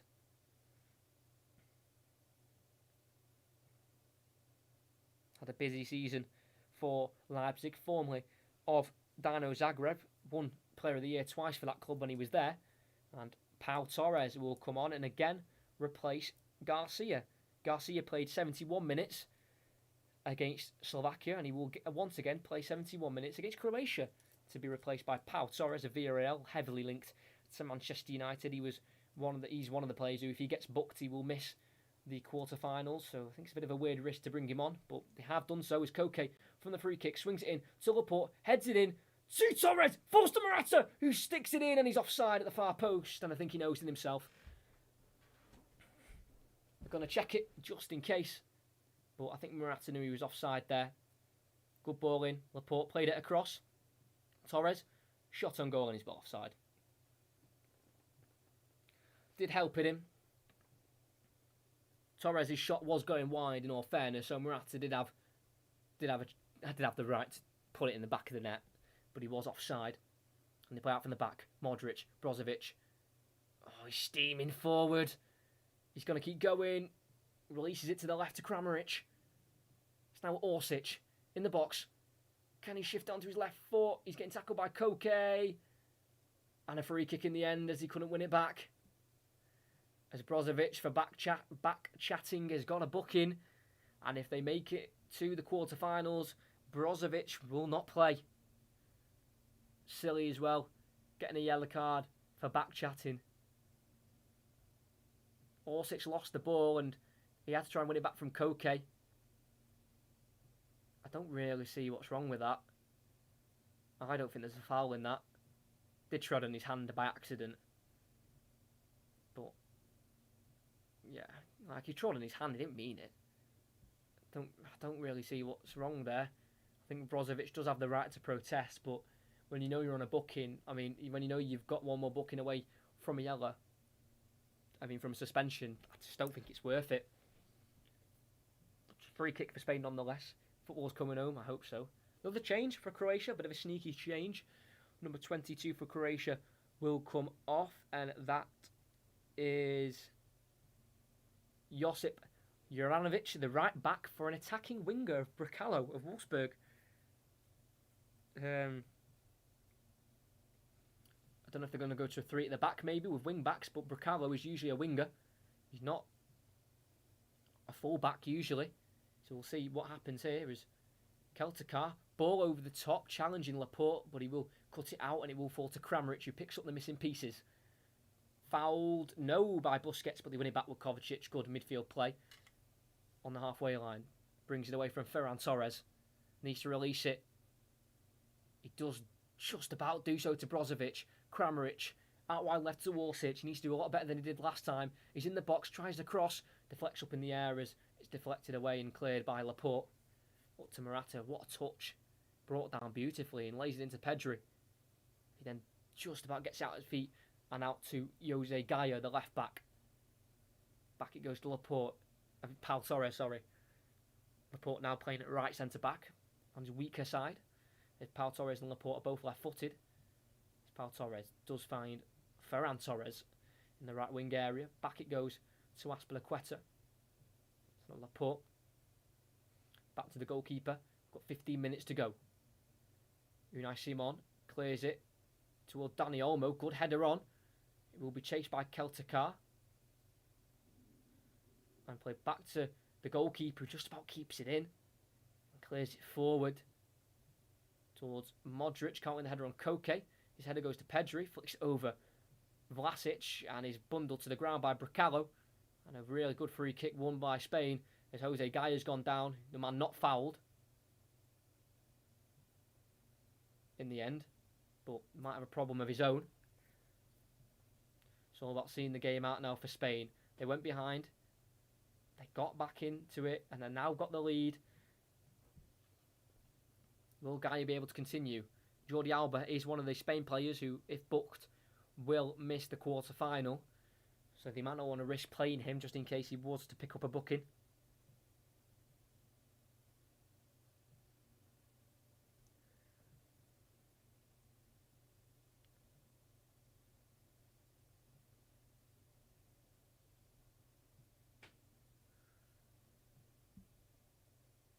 See what's going to happen here with Jose Gaia back on his feet, and we do get back underway. Pau Torres switching it over to Ferran Torres, catching Croatia off guard here, and Torres is in and he slots it home.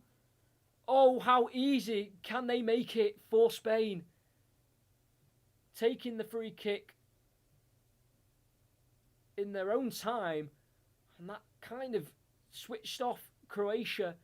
And as Pau Torres switched it to the other Torres, Ferran, he got there ahead of Gavardiol, who was just getting a drink of water, who's throwing the bottle back to his coaching staff, and he had to try and get back out wide to cover Torres. Got beyond the centre-back with a touch forward, didn't want to bring him down. One-on-one with the keeper, through the legs, nicely done.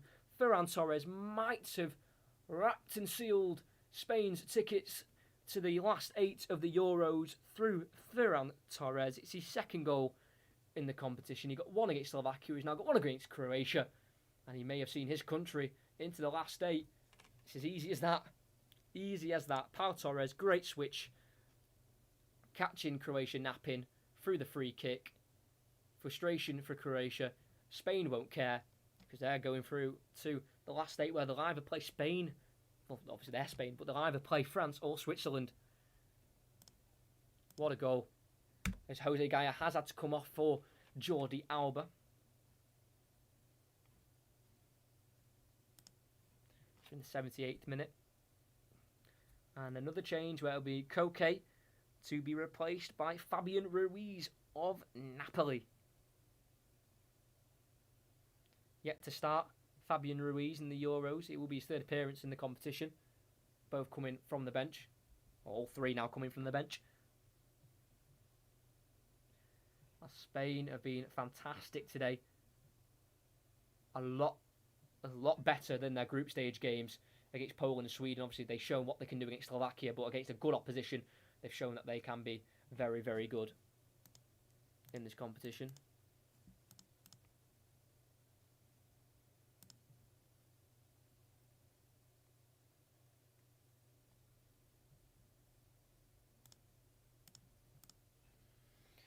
Croatia make a change. Striker on Budimir. Budimir Osasuna comes on. He'll replace a midfielder of Mateo Kovacic. And another change, another midfielder, Pasalic, will replace Vlasic. He did score against Scotland, not quite had the same impact to this game. He did hit the side netting in the first half. More than that, he's not done much. Mario Pasalic does come on of Atalanta. The only minutes he's played in the competition so far was about 5 or so minutes against England in Game 1. They've got 11 minutes to score twice. Is it possible? Brozovic. While it goes to Vida, they have gone to a back 3. Brekalo is a right wing back. And the wing back on the other side is... I'm not sure who it is. But Vida's give it away to Morata on the left.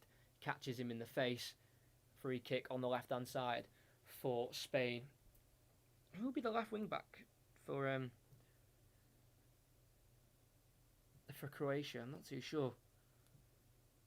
Probably Orsic, won't it? So they're trying their best. They've got to score twice in 10 minutes plus added on time. Free kick for Spain here on the left. Great position for a cross. Morata still needs that goal to level Fernando Torres' 5 goals in the European Championships to become joint top scorer.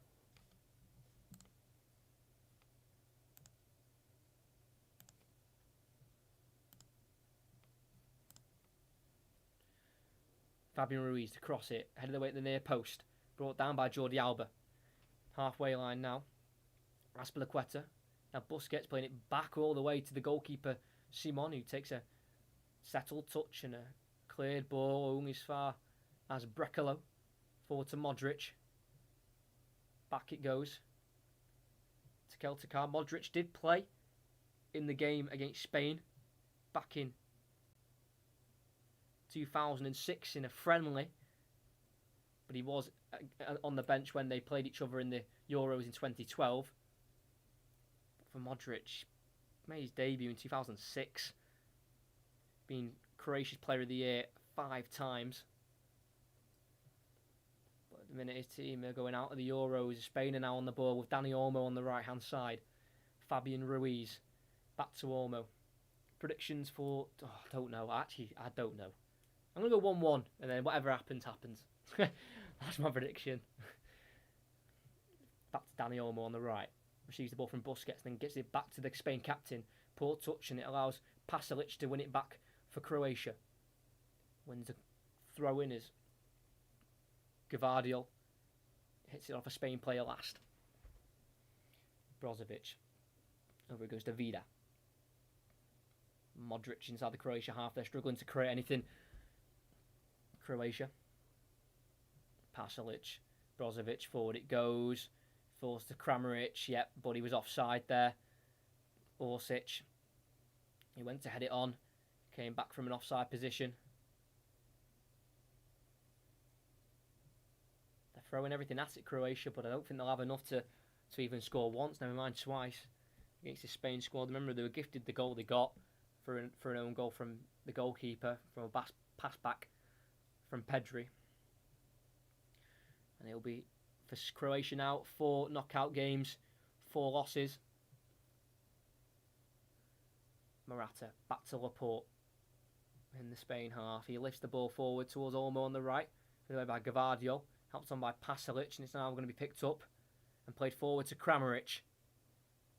Can he release the ball? No, he can't. Loses it to Fabian Ruiz, who's then tackled by a Croatian. I thought he got the ball, but clearly not. And it'll be a free kick to Spain. I think it was Budimir, the striker, the substitute, who committed the foul. The man from Osasuna. Has 1 goal, Budimir, for Croatia in 7 appearances. Came against Turkey in a friendly. Didn't play a game in qualifying. He's played in Germany, Italy and Spain in his career. Ferran Torres, left-footed, beautiful finish, slotted in, doing what he does best. As Morata goes up to Keltikar, who's fouled him again. And Morata's not happy because it's happened all game. And finally, Duje Keltikar gets a booking, and he would miss the quarter-final if Croatia can somehow turn this game on its head. He's doing it all game. Morata has been unbelievable today in this game. His hold-up play has been unreal. Yes, he missed a chance with a header in the first half, but he's been good. Busquets, another quick free kick, and Ferran Torres is in behind us. Dani Olmo tries to lob the keeper. Good save in the end. Didn't get the height on it, Dani Olmo. But yeah, Morata needs to get praise, because when he's not great, he gets a lot of stick. But he's been good today. His hold-up play is what's really glued this Spanish team together to get the win and to see them through to the last 8 of the European Championships. Brecalo, number 7, gets beyond Torres and Fabian Ruiz and finds Budimir on the right-hand side. He needs to really be in the box, Budimir, but he's got it on the right-hand side. Lays it into Brecalo, tackled with a slide challenge by Jordi Alba, and it's a throw-in for Croatia, deep inside the Spain half. Throws it into Budimir, turns, Modric picks it up, squares it, it's got to go in, Budimir! Is it in? Oh, it's off the line! How has he not scored? Free kick to Spain. Oh no, it's in. It's a goal. I thought it was for offside. It's gone over the line. And Croatia have hope. 5.5 minutes plus added on time. They just need 1 more. 3-2. I thought he was blowing his whistle because he put his arm up. I thought it was for offside. Modric pulled it back. Budimir poked it at goal. Off the line by Aspilicueta. Then shot in by Orsic. It was blocked by, was it the goalkeeper the second time? Yeah, saved by the keeper the second time, but he'd already gone over the line, and Orsic has a goal for Croatia. It's his first goal for his country in his 10th appearance, and game on. Croatia 2, Spain 3. What a game we've had. I don't think Croatia deserve extra time, if I'm going to be honest, but if they can get this game back from 3-1 to 3-2 with 5 minutes to go, then I think that's deserved on its own. Orsic, first goal for his country. He was the one who finally got it over the line. They're getting a check for the goal. And yeah, the goal stands 3-2. I really thought he was blowing for like an offside or maybe a foul, but he pointed at his watch a second time. Goal stands, forward by Spain, headed back to the goalkeeper by Keltakar, and this could be exciting. Vida in the Croatian half is Brozovic. Backheels it away from Morata, back to Vida. Keltakar, ball forward to the left-hand side to Orsic. He keeps it in. They've got plays forward. Tries a cross, blocked by Aspilicueta. Dani Olmo can't help it. Away, and it goes out for a throw-in for Croatia. Game on, come on, Spain. I'm not too bothered who goes through, but I would like an extra time. What a game this has been. Goals, own goals, got everything. Good switch ball to Gavardiol. Down the line it goes. Helped into the box. Headed away by Laporte. To Modric on the edge. Plays across to Brozovic, who will miss the quarterfinals if Croatia get there. Vida's joined the attack on the right. Helps it once more to Brekalo. Goes down the line. Can he get a cross in? No, he can't. Good tackle from Ferran Torres. It's now with Pedri. Goes down the line. Goes inside. Tackle late by Budimir. And it'll be a free kick to Spain. Well worked from Pedri on the left. Came inside. And was tackled late. Good finish though from Orsic. I mean, I know it's from 2 yards out, but you know, you can see players at the bar from there. It just happens somehow. I mean, Werner for Chelsea this season missed from about a yard out. So to keep the composure, to just get that ball over that line, fantastic. And we've got a bit of a game on our hands here. 3 minutes plus added on time left. Orsic, first goal for his country. Not the first person to score. The first goal for the country today. Aspilicueta's done it as well. Orsic scored. Ferran Torres is coming off. He did score as well. He scored his 8th goal in 15 appearances for Spain. One game where he scored was for Spain against Germany. He scored a hat-trick in a 6-0 win. So 8 goals now for Spain in 15 appearances. He's been replaced by, here we go, I've got to put a lisp on now, Mikel Oyarzabal comes on of Real Sociedad. That's how you pronounce it in Spain. For English it is Oyarzabal, but Spanish pronunciation is Oyarzabal. I think he's lost it there. He has on the right, and Croatia brings it away. Orsic tackled by Aspilicueta, and he kicks it off the Croatian last and wins a very good throw-in for Spain. I'm interested to see how long will be added on here. Kramaric kicks it forward to Aspilicueta to get him to take this throw-in as quick as he can, because Croatia are running out of time. They don't want to lose their 4th Euros knockout game in a row. Keltakar just has to help it out for another throw-in for Spain halfway into the Croatian half.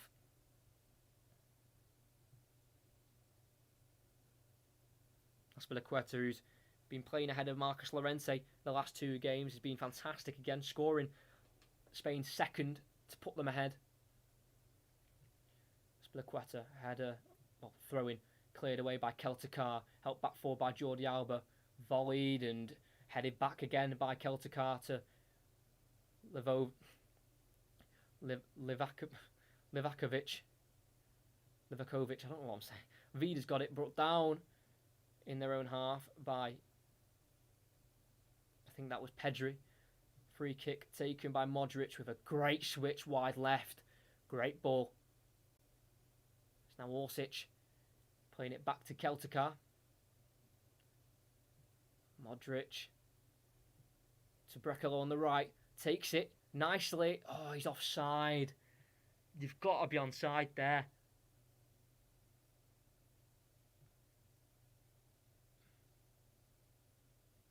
Offside he is. Just too eager. He is offside. And we're about to hit the 90th minute. How long will be added on? That's the main question. Spain do deserve to go through, I think, on the grand scheme of the game. But Croatia, score a few scabby goals. But, they're in the game nonetheless. Come the end of the game, they're still in it. They've still got a chance to get it to extra time. 6 minutes added on as Vida heads away the free kick for Spain. out for a throw-in again. 6 minutes. We play until the clock on my screen hits 51. Or at least till 51 anyway. As Jordi Alba throws it back to Pau Torres, the substitute for Eric Garcia in the 71st minute. Goes back to Unai Simon. Takes this one under control nicely and finds Laporte on the edge of the 18-yard box. Cleared with a right foot up towards Oyarzábal. Lets it go through and just about gets there. Well, nearly got there ahead of Gavardio, but they've worked it back to their keeper, Croatia. Cleared forward. Budimir heads it forward. Modric helps it on. Is he onside? I don't know. He takes the early strike and wide it goes. Kramaric took an early strike. He was offside anyway as Modric nodded it forward. And a minute of the 6 added on played. Croatia still trying in Copenhagen.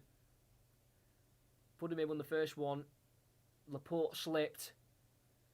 And Kramaric got the ball, volleyed it earlier, but I think he knew he was offside. Kramaric not happy with himself, the goal-scoring machine of Hoffenheim the last couple of seasons. Simon towards the left-hand side for Spain. Vida wins the header on Morata. It's now Brekalo inside to Brozovic. Loses out to Morata, but then wins it back through Busquets. And then plays it wide left. Here we go, Pasalic to Orsic. He's in the final third. Gets it onto his right foot. Crosses. It's a great ball in and Croatia have scored. Pasalic has done it. Croatia 3, Spain 3. The limbs are in the crowd of the Croatians. And they have pegged this back to 3-3. Oh, I don't believe it. Spain have been so dominant all the way through the game. Spain thoroughly deserve to go through. But you can't deny the heart and the determination of the Croatians. And somehow, in the last 8 minutes, they've got 2 goals from nothing. They look so poor in attack. No real threat. But the manager's made a few substitutions, and one of the substitutes in Pasalic scores from an assist from the other substitute who scored the second goal. Orsic, great header, beyond Unai Simon. We're heading to extra time. 3-3. What a game. What a goal. And Croatia have done it. Wow. I really didn't see this. 85 minutes played, it was 3-1. Then Orsic scored. And I thought, they still don't look too threatening to probably go on and score a third. How wrong was I? They've gone and done just that. And with 3 minutes left of added on time, we're heading to extra time currently. Or will there be more drama? Unbelievable.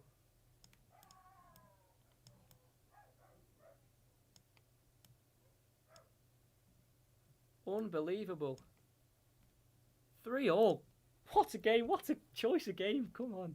I'm so happy. As Spain are going on the attack. Almost from the edge of the box. Over the bar it goes. Wow. I can't believe Croatia have got this back. They've not looked great today. Especially second half. First half they looked quite dangerous. If we're going to be honest. Had a few chances side netting. A few strikes. But second half they've been really poor. But scored in the 85th minute. I think it was the 85th, wasn't it?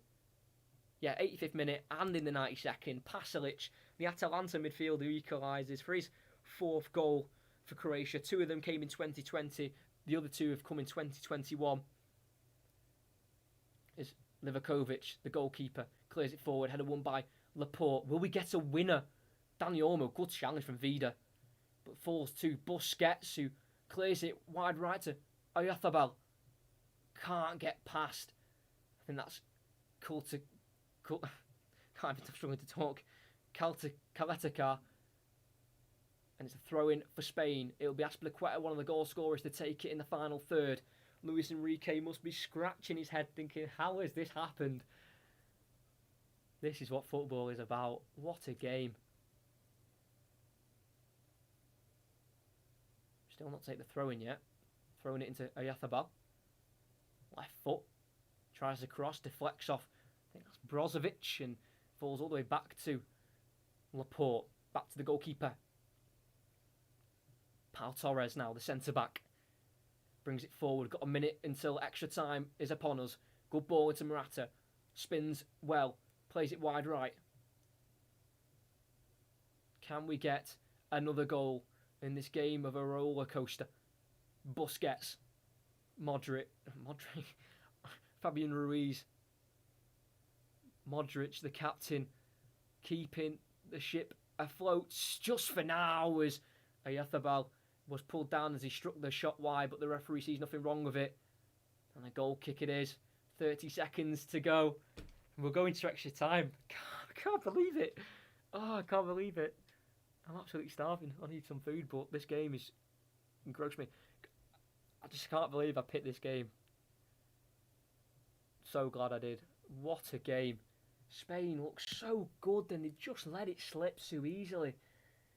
Livakovic headed on by Pasalic, brought down by Budimir, loses out to Busquets though in the end, and as Laporte volleys it away, that is half time, well, full time. We're going into the first half of extra time against Croatia and Spain. What a game of football. Pedri's back pass was unable to be controlled by Unai Simon in the 20th minute, which put it into his own goal, and that gave Croatia a lead. And Sarabia, just before half-time, after he swapped wings with Torres, finished in the right-hand side of the box into the top right corner to bring Spain back level. And then as the game progressed into the second half, Cesar Azpilicueta in the 57th minute headed home from about 6 yards out, good cross from Ferran Torres. And then from a free kick, Pau Torres switched it to Torres to Torres. Ferran was the one who finished it. In 15 minutes to go, you think that's all done. 10 minutes later, though, Orsic scores from about 2 yards out. It was cleared off the line by the goalkeeper, but he's gone over the line due to goal line technology, telling the ref it's a goal. And then more drama. 2 minutes into the sixth have added on time. Pasalic, a header from 6 yards out, a great cross, an in-swinging cross from Orsic. No chance for Unai Simon. Mark Pasalic scores, equaliser for Croatia, and we're going to extra time. Unbelievable. Hope you're enjoying this commentary, because I certainly am.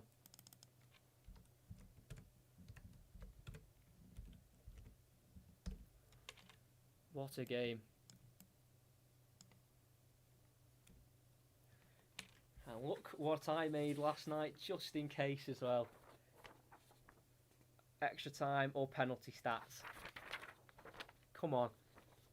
Yep. So, for Croatia, they've gone to extra time twice in European Championships. One in the quarter-final against Turkey in 2008. It ended 0-0 in 90 minutes. 1-1 after 120 minutes. They actually scored in the 190th minute, Croatia, and then Turkey pulled it back in the 122nd minute, and then they lost on penalties. Luka Modric missed one of the penalties for Croatia, and so did Ivan Rakitic as well, no longer part of the Croatian side.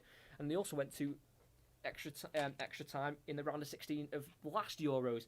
They faced Portugal, who obviously ended up going on to win it. In the round of 16, it was 0-0 after 90 minutes, but they lost in extra time 1-0. Quaresma of Portugal winning that one for Portugal in the 117th minute. So knockout games for Croatia. They've played in 3 before today. They've never won one. Extra time, they clearly don't have any luck. So hopefully the tables turn for Croatia, because they deserve it, because that's a lot of pain to go through. For Spain, they've been to extra time 5 times. I think, 1964, 1984, 1966, 2008 and 2012. They've won 4 times. They've won on penalties quite a few times, actually. They won in 1984 on penalties. They won in 1996 on penalties. They won in 2008 on penalties. They won in 2012 on penalties. So, if Spain do go to penalties, their track record is pretty healthy for penalty kicks. You know, they've only ever lost in extra time in the Euros once. That was in 1996. The other 4 times they've won. So, if stats are right and they prove, correct in this matter, then albeit it should be Spain going through. But will the tables turn? Will the history books be written in a different way this time, where Croatia go on and win it this time and kill off the demons of the past, of where they just can't win in the Euros in knockout stages, especially in extra time?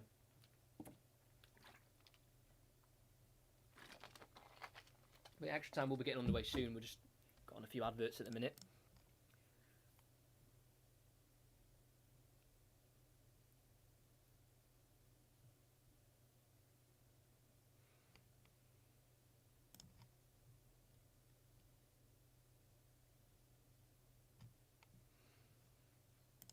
But yeah, can we get a bit? I was going to say a bit more. Get a bit more drama, but do we need any more?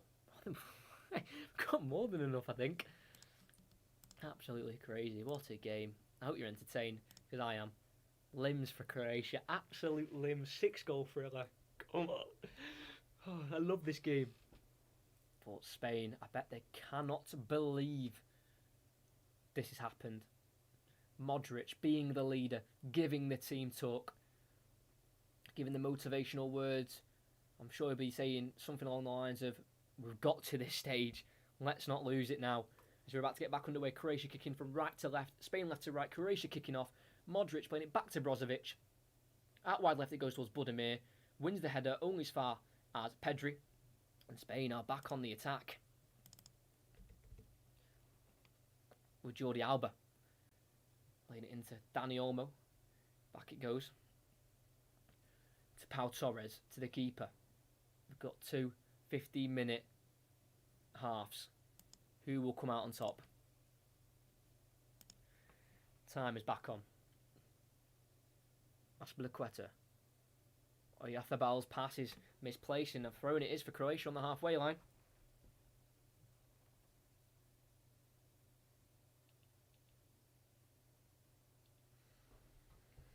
As it will be Gavardiol to take this throw in for Croatia. Modric down the line. Pasalic's boots come off, but that doesn't matter because the port will clear and it'll fall to Morata. Header won by Keltakar. Brozovic wins the tackle, but it'll be a free kick for Croatia. I think Fabian Ruiz being a bit too heavy on the challenge there. Yeah, Pasalic's boot flew off in the end. The equalising hero for Croatia is Keltakar. Good ball wide left to Orsic. He's one-on-one with Aspilicueta. He got the assist for the equaliser. He finds Kramaric on the edge, takes it wide left, gets a crossing himself. It falls to Orsic, or just over the bar. What an impact this man has had on the game. He knocked Spurs out the Europa League with a fantastic performance, and he's got an assist and a goal off the bench today. He nearly scored a second just over the bar. Right-footed. He went to curl it towards the upper echelon of the goal, but just over the bar. Not far away. We're now with Aspilicueta clipped into Morata, who's had a fantastic game with the hold-up play, and he's done it again. Oyarzábal inside to Busquets, lifted ball, too heavy. Fabian Ruiz can't get on the end of it. Now Brozovic, heavy touch, loses out to Morata, who holds it up again, and then brought down, but being told to get up. And Croatia can bring it away in the Spain half. Gavardiol brought down illegally by Busquets, and a free kick for Croatia on the left, just inside the Spain half. Got the ball, Busquets, but took the man out first. A rightly given free kick. Busquets will miss the last 8 if Spain get there, if he is booked. I don't think he was for that challenge.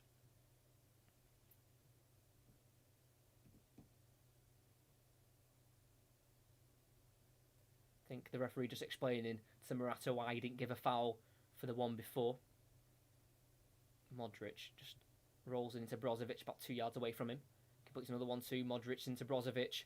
Good switch to the right-hand side to Bracalo. Tries a cross from deep, blocked off by Dani Olmo. Now Brozovic inside to Modric. A player you'd very much like to be in your team right now. Seems like quite a cool character, Modric. Brozovic lifts it over to Pasalic. Ball over the top. Budimir will chase against Pau Torres. He's got a bit of a tussle going on, and Pau Torres just about deals with it, and it's cleared away by Spain. Oh, jeez. Modric going right through the back of Pedri for the aerial challenge, and he's clattered into him, and it will be a free kick to Spain. Quite naughty by Luka Modric. He's won the ball, but you can't do that. Right through the back of him. But Pau Torres defending really well there on Budimir in the box, because if Budimir gets away and gets a strike, he's only about 12 yards out. He'd fancy the striker to score. As we're back underway with Aspilicueta inside the Spain half. We go back to Aymeric Laporte. It's only his 5th appearance for Spain, and playing in a game like this. It's all about the mental strength now, not just the physical strength of getting through the extra half an hour and maybe even penalties.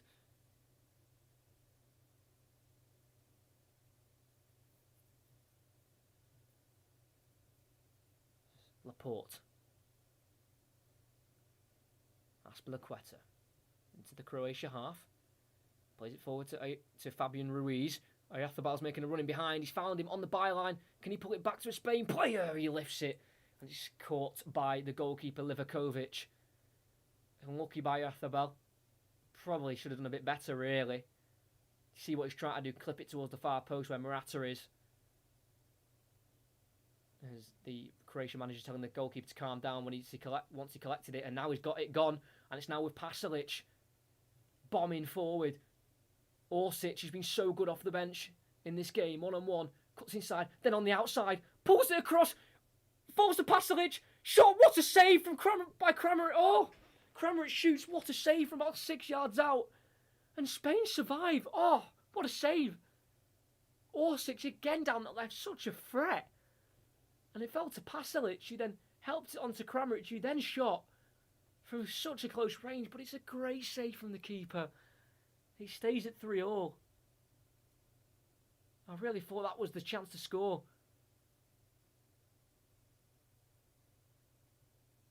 Oyarzabal back to Azpilicueta, who got absolutely rinsed there by Orsic. He's had a handful all the time he's been on the pitch, Orsic. He's surely got to start the next game for Croatia if they do get to the quarterfinals. As Morata flicks it towards Fabian Ruiz, can't get it under control. And Orsic can try and get away. He gets beyond Azpilicueta and Fabian Ruiz. What a performance. Does he keep it? Oh, he does. He holds it up as well. Inside to Pasalic. Across to Kramaric. Once more to the right-hand side to Bricolo. Oh, tries to go down the line to Modric. Picked up by Jordi Alba. It's now Olmo. Got options to his right. He's bundled to the ground, though, in the end. But I think that's Bricolo. And a free kick for Spain in their own half. But here it comes. It came off Alba. Chested by Pasalic across to Kramaric. And then he tried to place it into the left-hand side of the Spain goal. It's an unbelievable save by Simon. A Spain are away with cut back. Almost shoots. And it's just blocked by Kaletakar and tackled by Brichello on Dani Olmo. And this is just too exciting for me. I can't get my words out. We're literally showing replays and we cut back to an unbelievable Spain chance, but it's a great block by Kaletakar. Just a quick ball over the top by Busquets, catching out Croatia. Good back heel from Jordi Alba, shot by Olmo. And it's a great block because that could have been going in. That's actually Vida, who was running back across goal, was the one who ended up blocking the shot. As Croatia have a corner to defend. I think it's Oyarzabal to take the cross towards the near post. Cleared away by Budimir.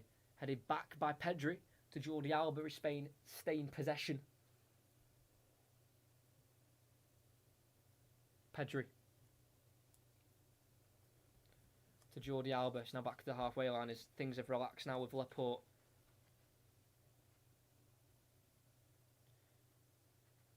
Spain have only ever scored one goal in extra time, and that was back in 1964 when they won the Euros.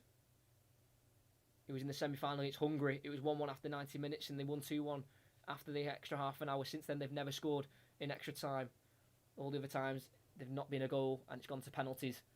Will that change? Pedri receives a ball on the chest. Tackled fairly by Modric. Croatia play it back to their goalkeeper, Livakovic. Cleared down the right towards Modric, beyond him, and Budimir. Headed forward by Pau Torres. Back inside by Alba to Busquets. He finds the pass through to Fabian Ruiz. Once more to Dani Olmo on the right, on the edge. Enters the box. Pulls it across, and it's cleared away by Brichello. As far as Laporte towards the halfway line. It's now Pau Torres. Back over to Laporte. Azpilicueta. Ball forward towards the final third to Pedri. Hacked down by Modric, but play continues because Busquets has got it. Oyarzabal. Into Pau Torres. Through to Pedri. Tries to get away from Brozovic. Passes to Alba. Then back to Busquets again. Through to Ruiz. Can't quite feed it through to Oyarzabal. That could have been dangerous, but then Croatia have lost it with Modric again. And Pau Torres can bring it forward for Spain. Back and right it goes to Laporte. Dani Olmo. Can he work across? He can. Towards Morata. He brings it down. He shoots and he scores. Spain in the lead again. He becomes Spain's joint top goal scorer in a Euros. Fernando Torres has got 5, and now so does Morata. He scored 3 in 2016. He's got his second in this year's tournament. And he's given Spain a massive goal. And this is a massive step towards the last 8 of the Euros. Dani Olmo on the right, putting a beautiful ball to the back post. It went over the head of Brecalo, and that allowed Morata to bring it down and smash it past Livakovic on his left foot. What a finish. What a performance from Morata. Everything that he's done today has paid off with that goal. He deserves it. And he's got his Spain side back in front. This has got everything. Croatia back in the mud again. Spain regain their advantage. It's Croatia 3, Spain 4. And there's not long left now. Despair for the Croatia manager, Slatko Dalic. But delight for Luis Enrique in Spain. There's still time left for Croatia to get another goal, but mentally it's going to have to be a big shift now, as Sergio Busquets, who was one booking away from missing the last 8 game, will be replaced by Manchester City's Rodri, who did play the first 2 games of these European Championships. Played 66 against Sweden and in the full 90 against Poland. Rodri. So back underway with Brozovic for Croatia. Now Modric through towards Pasalic. Back it goes to Gvardiol. Where can I live stream? I don't know what you mean, mate. Sorry. If you are new, please like and subscribe, and I hope you enjoyed the commentary. This has been so much fun. This is Luka Modric inside the Croatia half. Across it goes to Kaletakar. Do they have more ideas to pull out the hat? Orsic. Around the corner. Tries to find Pasalic in the box, well covered by Laporte, and he slide tackles the ball away to Fabian Ruiz. Rodri loses it, misplaced touch. Kramaric on the edge of the box, he shoots, and it's a good save by Unai Simon. Keeps the ball dead near his arms, so it doesn't spill out to a rushing forward from Croatia. But this game is not over yet. That is for sure. Awesome game, unbelievable. It really has. As Morata slips through Dani Olmo in behind. Gets it across. Oyarzabal. He finishes it. It's a 5th for Spain. I think he's onside. And if he is, I think that's it for Spain. They've done it the hard way in a current 8-goal thriller. Dani Olmo with back-to-back assists. 1 for Morata. 1 for Oyarzabal. And that is surely Spain through. After a dramatic last 16 game, Dani Olmo got it to Morata, received the return ball and played it across. I think he's just onside. Oyarzabal, 1 touch with the left, a finish with the left, into the bottom left corner, past Livakovic, and Brecalo, the winger, who's had to put a shift in at right wing back, has failed when it comes to his defensive duties. It's not his natural talent. But both extra time goals have come from him not being able to stop the shots from the likes of Morata and Oyarzabal. It's Croatia 3, Spain 5. And it looks like it's game, set, match here for Spain. The same day Wimbledon starts as well. How deflating for Croatia. An 8-goal thriller. This is what you love to see. Just before half-time as well. It's 5-3. If Croatia now get this back, then I just don't know. I just don't know. Said before, they hadn't scored a goal in extra time, Spain, in the Euro since 1964. But they've got 2 in 2021. Awesome commentary. Thank you very much, Robin. Very much appreciate that. I'm just enjoying myself. I'm just engrossed in this game completely. As Aspilicueta heads it into Olmo as Croatia try to get it down the left-hand side. They go again as they win it back with Pasalic. Down the line it goes to Kramaric. Holds it up. Ball inside towards the edge of the box. Can't be kept by Croatia. And Olmo brings it away down the right-hand side. What substitute he's been. Oh, he's going to keep going down the right-hand side. Holds it up. Back heels it. Oh, he finds Pasalic in the end. And it's back into Croatia possession. And he's lost it. Morata's away. Oh, it's so poor from Gvardiol. But Vida covers and tackles very well. Morata just couldn't quite get the shot away. But Gvardiol caught in possession there. Not a time you want to be caught in possession. As Modric sends it towards Orsic. Aspilicueta heads away. Well, as far as Pasalic, who just about keeps it in. Now Orsic, dispossessed by Olmo. Fabian Ruiz in the Spain half can bring it away. 30 seconds left of the minute added on we've got. Rodri, as the play just calms down a little bit. Aspilicueta to Olmo. He's already got 2 assists in this extra time period. Can he get a hat-trick of him? That just goes back, just settles it down a little bit now. Spain not being as adventurous with looking for a goal. This has got to be game of the Euro so far. And I'm very blessed to commentate on this one as that is half-time of extra time. Spain score twice.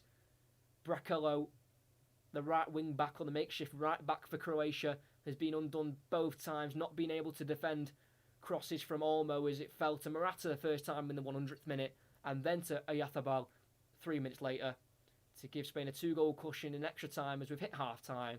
It's Croatia 3, Spain 5. Yet another, this game has had everything. All it needs is a red card.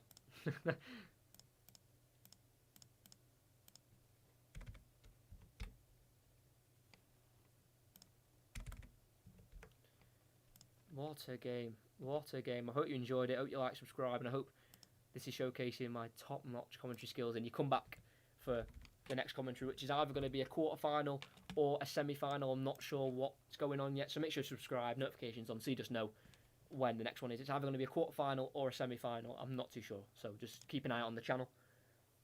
But what a game. I mean, you know, when you're commentating, you need to make it sound as exciting as possible, but sometimes the game just does it on its own. And when you get in a game like this, you know, it makes my job a lot easier.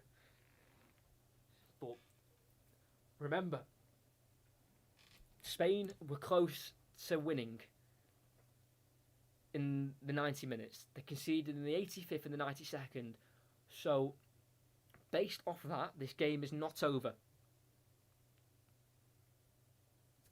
You know, if they get 1 goal, maybe with 5 minutes to go, 1 more push again, it could send it to penalties.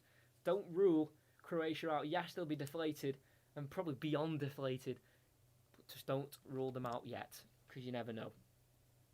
But make sure you like and subscribe before the second period of extra time starts. It's been a great stream.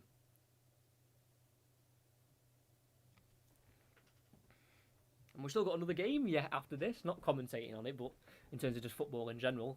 France play Switzerland, so you know what a day for football.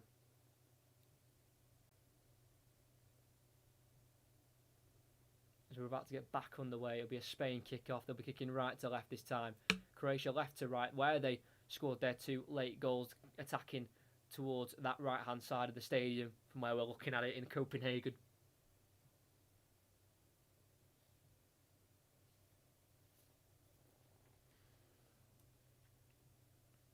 Just getting ready for the referee to blow his whistle.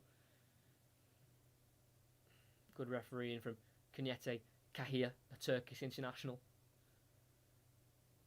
As Pedri plays it back to Laporte, sends it forward towards the Spain left, towards Oyarzábal, who scored the 5th. Can't win the header on Vida, but he does drop to his feet in the end as he plays it over to Jordi Alba, loses possession, but then wins it back from Kramaric. Good defending by Jordi Alba. And it's now with Fabian Ruiz, Spain back in possession. The time is getting underway, but they've lost it again. And it's played forward to Kaleta. Now Palisic. Forward to Budimir. Shoots. Oh, it's just wide. Is it a goal kick or a corner kick? Straight from kickoff. They broke through the lines. Pasalic played it through to Budimir. Oh, he has to score. I think it took a nick off the keeper. It should be a corner. Let's have a look. Yeah, saved. Good save again. He's really made up for his error for the first goal. Simon, that own goal. I think it just nicked off his glove. But Pasalic playing it through to Budimir. It was a goal kick. They've won it back from the goal kick. Budimir. Orsic through towards Pasalic. Chases it down on Pau Torres and he forces him to kick it out for a corner. They're attacking towards where the more segregated Croatia fans are. Taking it quickly, early cross. Blocked by Olmo. Back it goes towards Brozovic. Now I'd right to Brekalo. Back to the goalkeeper. Livakovic. We'll love Croatia to make it 5. This match will go to pen. I hope it does. I really do. Budimir picks it up nicely. Down the left we go with Orsic. Tries to take on Azpilicueta. He's tackled in the box and he plays it forward to Olmo. Gets beyond Pasalic and plays it forward to Morata. And he takes it beyond one and just can't get it past the last man. Great tackle from Kaleta. But then Brozovic loses it in midfield to Fabian Ruiz in the midfield. And they charge forward Spain. Can they make it 6? Towards Olmo. Lazy pass. Intercepted, but it comes back to Ruiz. Rodri. Olmo. In the final third is Rodri on the right-hand side. Inside to Pedri. Back to Rodri. Budimir should have scored before with that chance right after half-time. Would have made it 5-4 with 15 minutes to go still. Unai Simon. Forward to Rodri. Wide right, it goes to Laporte. Back to Simon. Across to Pau Torres. 6-yard box is the goalkeeper, Simon. Just about shifts it wide right into Azpilicueta. Pasalic nearly got there. Laporte works it back out to Azpilicueta. Nice ball inside to Rodri. They've got men over here. Rodri playing a ball over the top towards Jordi Alba, who's galloped forward, can't quite bring the first ball down. And he concedes the throw in there. Brekalo with some good defending. Something that he struggled to do in this extra time period. Not a fault of his own. He is a out-and-out winger usually, Brekalo. Did assist versus Spain when Croatia beat them 3-2 in the Nations League back in 2018. Modric met by a strong challenge there, because it's going to be a throw-in for Luka Modric's Croatia. Do they have anything left in the tank? 1 goal difference, you could see a way back through for them, but 2, just a little extra package that they've got to deliver. I don't think they'll be able to do it.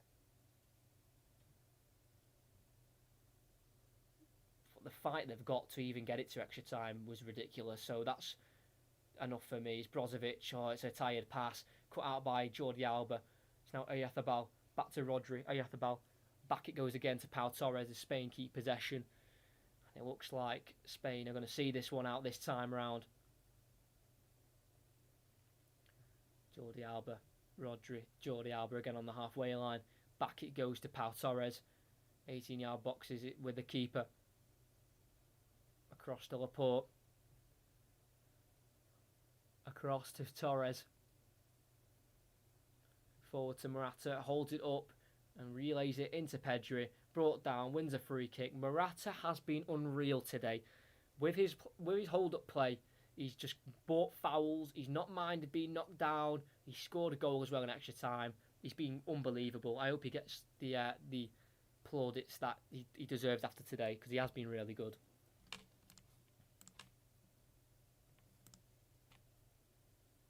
Jordi Alba. 10 minutes to go, plus any added on time we may get in this extra time. Simon to Rodri. Wide left to Jordi Alba. Down the line to Morata. He slips to the ground and the ball's been played out for a throw-in for Croatia. taken quickly by Vida to Modric. Brozovic in the holding midfield role, plays back to Kaletakar. It's now Vida. It's a long diagonal up towards Budimir. Header won by Laporte, headed towards the corner flag on the left, where Jordi Alba will retreat the ball and play it to Torres, who will then chip it down the line towards Rodri. Can't head it into a Spain play only as far as Modric, who overruns it. Great challenge by Ruiz, and Spain can bring it away now with Pedri. Olmo on the right. He's had an unreal extra time. Can he maybe assist for a third time? A ball switched across to Fabian Ruiz on the edge of the box, being met by Brecalo, twisting and turning and playing it back to Jordi Alba. Appreciate the commentary, my man. It's absolutely fine. I am more than enjoying this. And I'm glad you're enjoying it. And I'm glad you're liking it. I do them... Well, you can set the channel. I do a lot of commentaries. I do full notes and everything. So, yeah, it's in depth. So I'm glad you're enjoying it. And like I said, when you get a game like this, it just helps a lot. As Ayathabal brings it forward. It's now Dani Olmo. When Spain do get towards that final third, they really do put the brakes on and just calm down and knock the ball about. And rightly so. You know, they've got the 2-goal lead. They can defend it the way they want. It's all about game management. It's now Fabian Ruiz. Jordi Alba. Remember, if he does get a booking in the next 8 or so minutes, he will miss the quarter-final leg in these Euros. Same goes with Busquets, who's off, so he won't. Rodri, who's come on, and Pau Torres, who's also been brought on. Aspilicueta to Olmo. Towards the halfway line is Dani Olmo as he receives the pass back from Rodri. Laporte. Livakovic.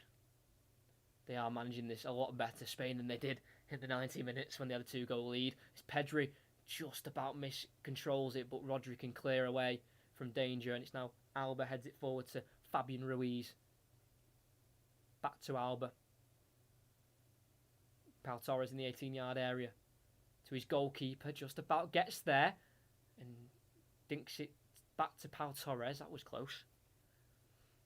Oh, great ball into Pedri, who hooks it wide left to Jordi Alba. He keeps it in. They've got men over. Good block from Vida as he blocks the pass, but apparently it was with his arm.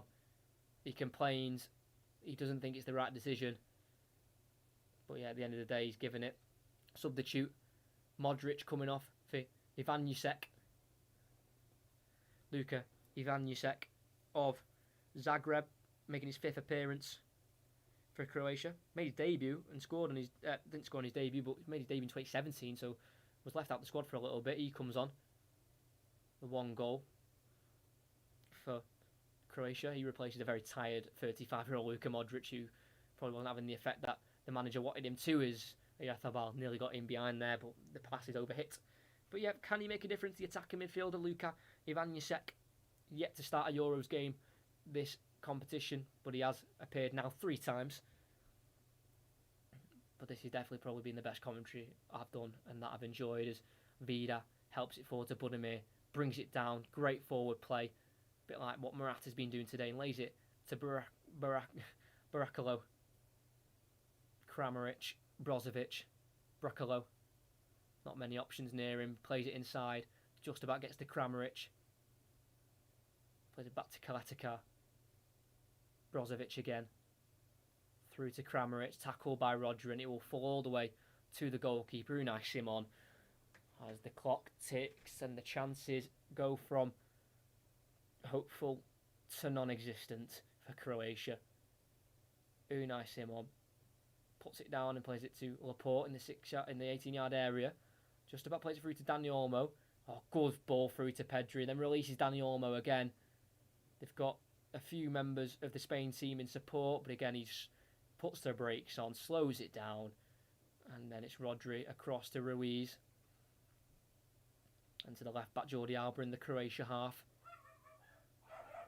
The left back has enjoyed a World Cup win for Spain, did score in the European Championship final in 2012 when they beat Italy 4-0. Jordi Alba was a scorer as they've gone long.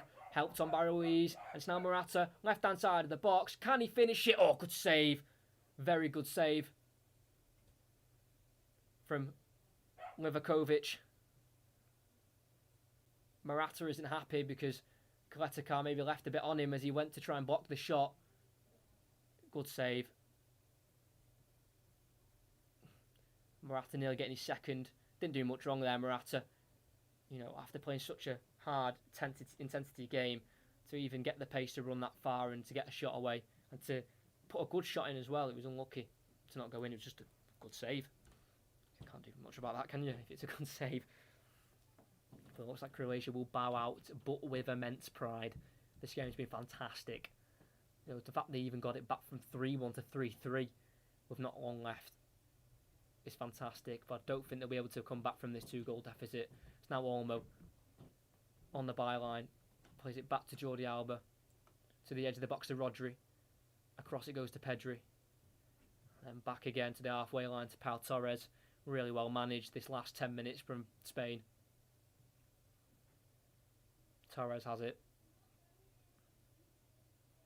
So goalkeeper Unai Simon made a horrific error for the first goal, scoring an own goal, not being able to touch down the Pedri pass back towards him, but he clips it nicely there to Azpilicueta, who got the second goal. It's now Yethabal who got the fifth. Gets past, well, tries to get past one, but he's just being brought down by Kaletika. He's already on a yellow, needs to be careful. Will be a free kick to Spain. Yethabal, I thought he'd got beyond him, but Kaletika just did not move his right arm, brought him down.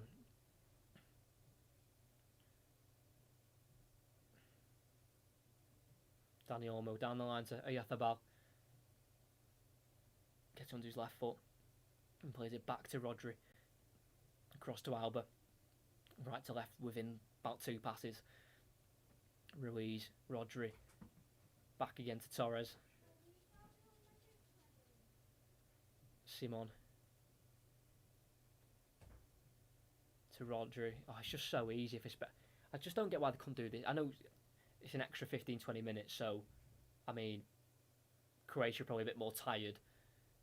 But if they just did this more when they were 3-1 up even, because remember Croatia scored in the 85th minute, so if they just did this when they were 3-1 up, passing it like this, they would have seen this game out easy. Made it hard for themselves. Pasalic, the man who did get this game to extra time for Croatia. Back to Kaletika. It's now a switch ball. Oh, what a touch from Brekalo. And it's helped in, goes all the way through. Budimir misses it, but the keeper collects. Good goalkeeping. To come back mentally from such a mistake, to get your team 1-0 down. He's had a good performance, Unai Simon. I mean, like I said, it's not hard. It's not easy to come back after making quite a huge mistake in such a big game. But he's really come back strong. I know he's conceded 3 goals, but it weren't really his fault, to be honest. They're quite hard shots to save. And they're away. Oyarzábal, can they make it 6? Just to Dani Olmo. Gets a cross in, cut out by Kaletika. We'll back to Olmo towards the right-hand side corner flag. Back it goes. It's now Rodri. Inside to Ruiz. And over it goes to Alba.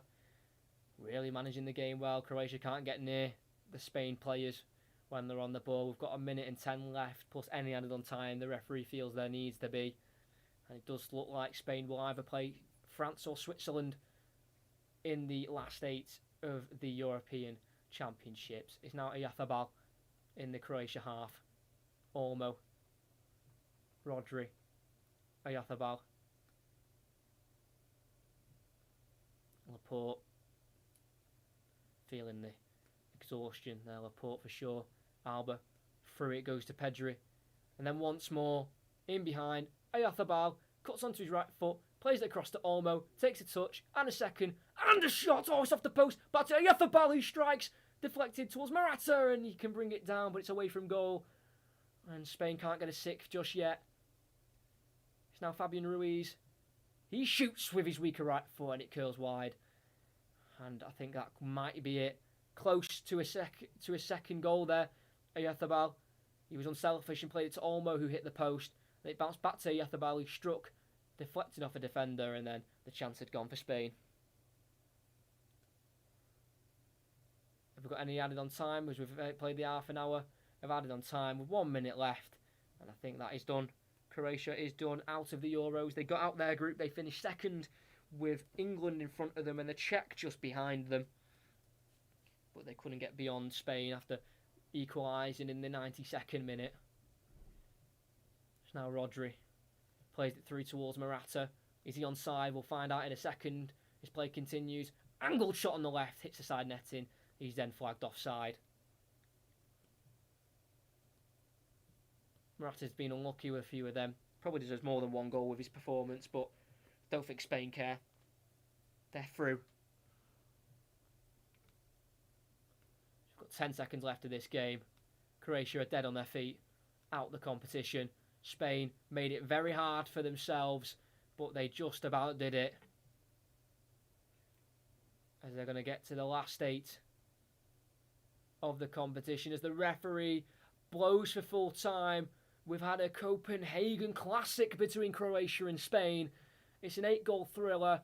3 goals to Croatia, 5 to Spain. And after such a dramatic ending to the 90 minutes, with Croatia scoring in the 85th and the 92nd minute to force it to extra time with 3-3. Within the first half of extra time, Spain made sure they wouldn't make that mistake again. They scored in the 100th minute with Alvaro Morata, and Oyarzabal helped Spain to get his own goal to get Spain 2 goals up, 5-3, and that was enough in the end to see out Croatia, who huffed and puffed but couldn't get any more goals. And Spain did what they had to do in extra time, and they win by 5-3. And Croatia, they've played 4 knockout games in Euros. They've not won one yet, and they'll have to wait even more to break that curse. What a game. What a game of football. Croatia bow out. Spain go through. Croatia can hold their heads up high. The fact they even got it to extra time. And that is it. Croatia 3. Spain 5. Unbelievable game of football. Hope you all enjoyed the commentary. I hope you all enjoyed the game as well if you were watching at home. Mad stat as well. We had 8 different goal scorers as well. We had a Pedri own goal when he back passed it to his goalkeeper who couldn't bring the ball down, went right into the back of the net. We had all 6 for Croatia, and we also had Pasalic. And then for Spain, we had Sarabia, Azpilicueta, Ferran Torres, Morata, and Oyarzabal to score the 5th. The game close again. Spain near the end, they hit the post with Dani Olmo, which would have been another different scorer. But in the end, 8 different scorers. An unbelievable game of football. Like I said, a classic in Copenhagen in front of a near packed out stadium, which is what you love to see as well. 5-3, games of the tournament, one of the games of the European Championships history, surely, to be honest.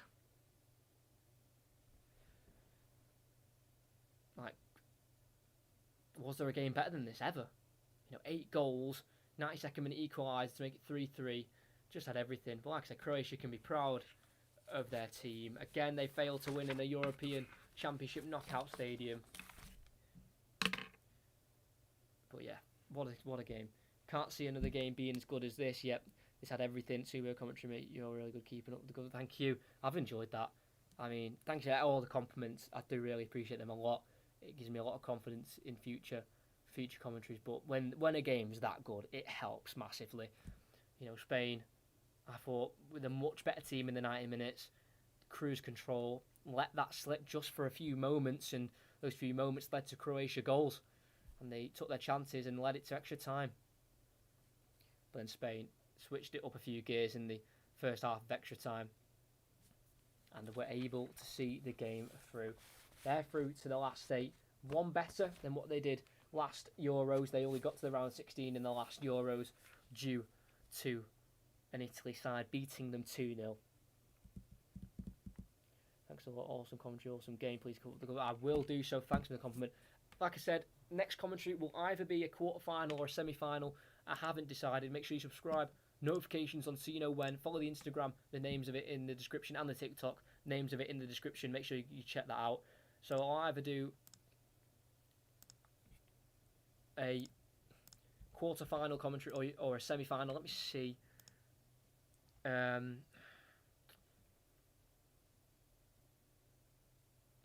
don't know.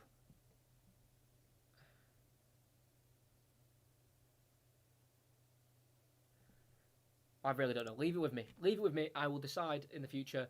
Just make sure you check the channel Friday and Saturday. If there's no commentaries on Friday or Saturday, then it's going to be a semi-final one, and that will either be on Tuesday or Wednesday, 8 o'clock. So check the channel Friday, Saturday. If you don't see me on there, then make sure you come on Tuesday or Wednesday, and I'll definitely be there for another Euros commentaries. And my last one, it'll be whichever. If I do a quarter-final one, I might do another one, but more than likely I'll do one more commentary in the Euros, and then that'll be me done. Bit of a break, and then we'll be getting started all over again in about a month's time, when the football season starts again. Yep, that's going to be the end of the commentary for me. I need some food. I'm starving, and my energy is just gone after that. Really has. But we've been blessed with an unbelievable game of football. The winner of this tie will play either France or Switzerland, who are coming up, and they're going to be playing in 20 minutes. So if you watch that, then the winners of that will play Spain, will play Spain. But yeah, from me, that is going to be it. I hope you enjoyed the commentary. Please like and subscribe. Check out the socials in the description. For me, that is it. What a game. 8-goal thriller in Copenhagen. Spain threw away a 2-goal lead with 5 minutes to go in the 90. And then 92nd minute equaliser from Pasalic led to extra time. Croatia, defensively poor in the key areas in extra time, led them to concede 2. And that was mounting just too high to climb. And they ended up leaking 2 goals. They couldn't make it back. And that is that for Croatia in the Euros. Will Spain progress into the semi-final when they play either France or Switzerland? But for this game, they've got through. They made it hard. But the matter is, they're into the last 8 of the Euros.